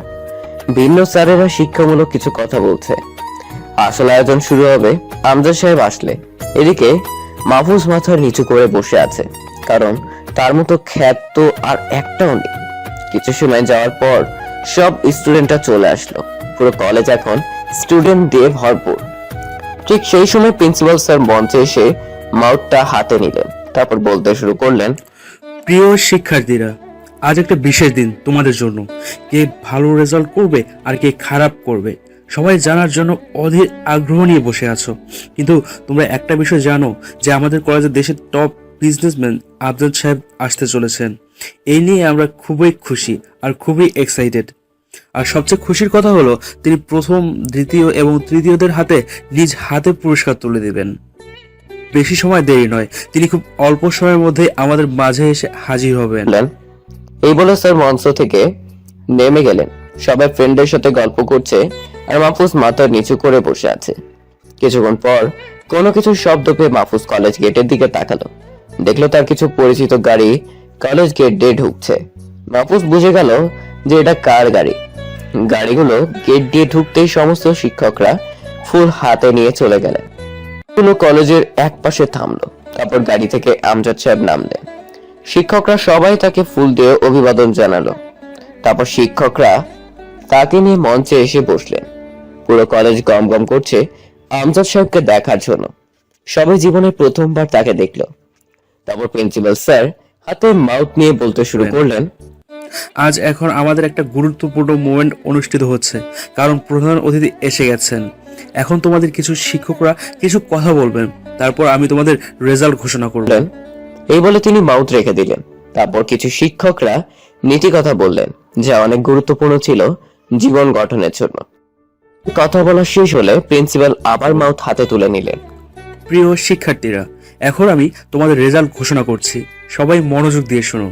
আমি শেষ থেকে বলছি, এই পরীক্ষায় তৃতীয় স্থান অধিকার করেছে এরশাদ জাহান তানহা। আমি তাকে মঞ্চে আসতে আহ্বান জানাচ্ছি। তারপর তানহা মঞ্চে গিয়ে আমজাদ সাহেব থেকে পুরস্কার নিয়ে আসলো। আবার বলতে শুরু করলো, এই পরীক্ষায় দ্বিতীয় হয়েছে মেহেদি হাসান জনি। আমি তাকেও মঞ্চে ডেকে নিচ্ছি। সবাই অনেক অবাক হলো, কারণ তাহসিন সবার টপে থাকে, কিন্তু এখন দ্বিতীয় হলো। তারপর সে গিয়েও পুরস্কার নিয়ে আসলো। তারপর স্যার আবার বলতে লাগলো, এখন আমি ঘোষণা করব যে প্রথম স্থান অধিকার করেছে তার নাম। সে হচ্ছে আমাদের কলেজের গর্ব। প্রথম স্থান অধিকার করেছে হলো আব্দুল ইসলাম মাহফুজ। আমি মাহফুজকে মঞ্চে আসার জন্য অনুরোধ করছি বিশেষভাবে। এই কথাটা বলার সাথে সাথে পুরো কলেজ তো থ হয়ে গেছে, কেউ যেন কথাটা নিতেই পারছে না। যেই ছেলেকে খ্যাত ছাড়া এই কলেজে কেউ, সে কিনা টপ রেজাল্ট করলো। এদিকে প্রিন্সিপালের কথাটা শোনার সাথে সাথে মাহফুজ পুরো অবাক হয়ে গেল, সেজন্য নিজের কানে বিশ্বাস করতে পারছে না। এদিকে তানহা আর তাসিন তো খুশিতে আত্মহারা যে মাহফুজ টপ হয়েছে, কিন্তু মাহফুজ মঞ্চে যাবে কি করে? তার মতো একজন খ্যাত স্টুডেন্ট কি করে মঞ্চে যাবে? তাছাড়াও তার বাবা রয়েছে মঞ্চে, সে কি করে তার এই মুখটা দেখাবে? মাহফুজ মাথা নিচু করে চুপ হয়ে বসে আছে। তাই প্রিন্সিপাল আবার বলে উঠলো, মাহফুজ কোথায় আছো তুমি? তোমাকে মঞ্চে আসার জন্য অনুরোধ করছি। স্যারের কথা শেষ হতেই তানহা আর তাসিম মিলে মাহফুজকে জোর করে মঞ্চে পাঠিয়ে দিল। মাহফুজ মাথাটা নিচু করে মঞ্চে উঠে গেল। তখন প্রিন্সিপাল বললেন, সে কি মাহফুজ, তুমি এরকম মাথা নিচু করে আছো কেন? তুমি আমাদের কলেজের গর্ব, আর তুমি যদি এভাবে মাথা নিচু করে থাকো তাহলে সেটা মোটেও ভালো দেখায় না। তোমাকে মাথা উঁচু করতে বলছি মাহফুজ। তখন আর মাহফুজ কি করবে? স্যারের কথাটা না শুনলে যে স্যারকে অপমান করা হবে, তাই কোনো উপায় না পেয়ে মাহফুজ মাথাটা উঁচু করলো। আর তখনই প্রধান অতিথি মাহফুজকে দেখতে পেয়ে জড়িয়ে ধরে কেঁদে দিল। সবাই তো অবাকের শেষ সীমানায় পৌঁছে গেছে। এত বড় একজন ব্যবসায়ী, সে কিনা এরকম একটা খ্যাতকে জড়িয়ে ধরলো। এদিকে স্যাররাও অবাক হয়ে গেছে, কেউ কিছুই বুঝতে পারছে না। এদিকে আমজাদ সাহেব ছেলেকে জড়িয়ে ধরে কেঁদেই চলেছে। মাহফুজ আর নিজেকে সামলে রাখতে পারলো না, চোখ থেকে বৃষ্টির ফোঁটা গুলো পড়তে লাগলো। কিছু সময় পর আমজাদ সাহেব চোখের পানি মুছে নিয়ে স্পিকার অন করলেন, তা বলতে লাগলেন, আপনারা সবাই অবাক হচ্ছেন তো আমি কি জন্য তাকে এভাবে জড়িয়ে ধরলাম? শুনুন সবাই, এই মাহফুজ হলো আমার একমাত্র সন্তান। বিষয় নিয়ে ভুল বোঝাবুঝির জন্য আমাদের থেকে অনেক দিন আলাদা ছিল। আমি জানতাম না যে আমার ছেলে এই কলেজে পড়ে।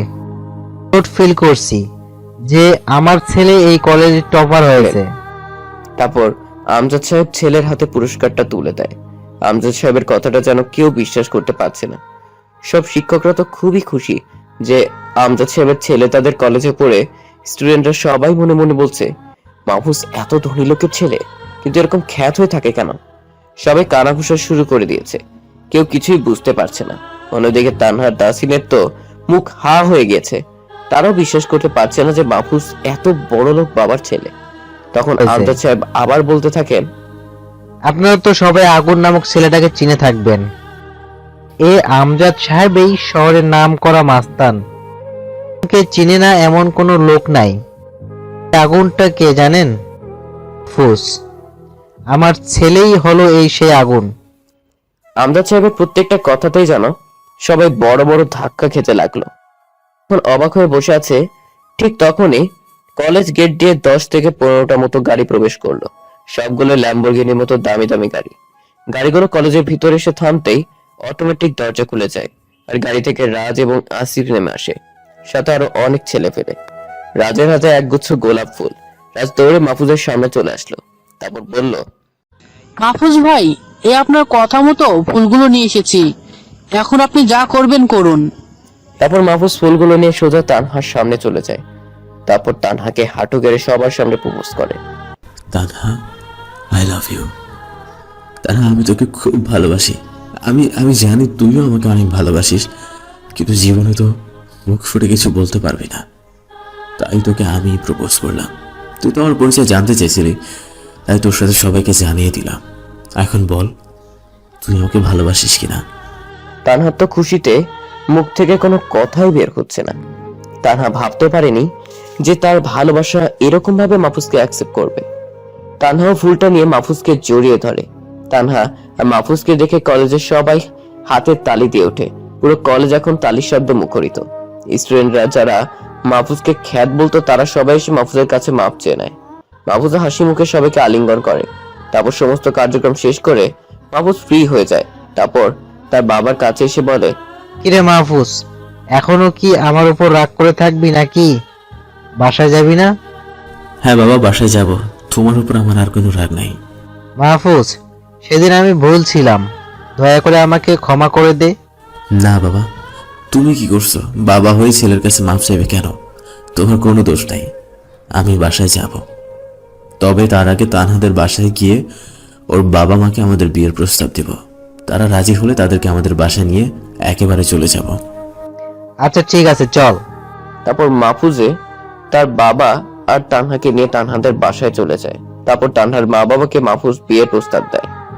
তানহার বাবা তো মেঘনা চাইতেই হাতে জল পায়, আর মাহফুজের পরিচয় শুনে আরো খুশি হয়ে যায়। তারা বিয়েতে রাজি হয়ে যায়। তারপর মাহফুজ তানহার বাবা মাকে নিয়ে বাসায় চলে যায় আর আগামী সপ্তাহে বিয়ের দিন পাকা করে। এই যে ভিউয়াররা, আর আমাদের এখানে থাকার দরকার নেই। আমরা একবারে মাহফুজ আর তানহার বিয়ে খেতে আসবো, আর আপনাদের দাওয়াত রইল। সবাই ভালো থাকবেন, আর দেখা হবে নতুন কোনো গল্প নিয়ে। এতদিন সাথে থাকার জন্য অনেক অনেক ধন্যবাদ।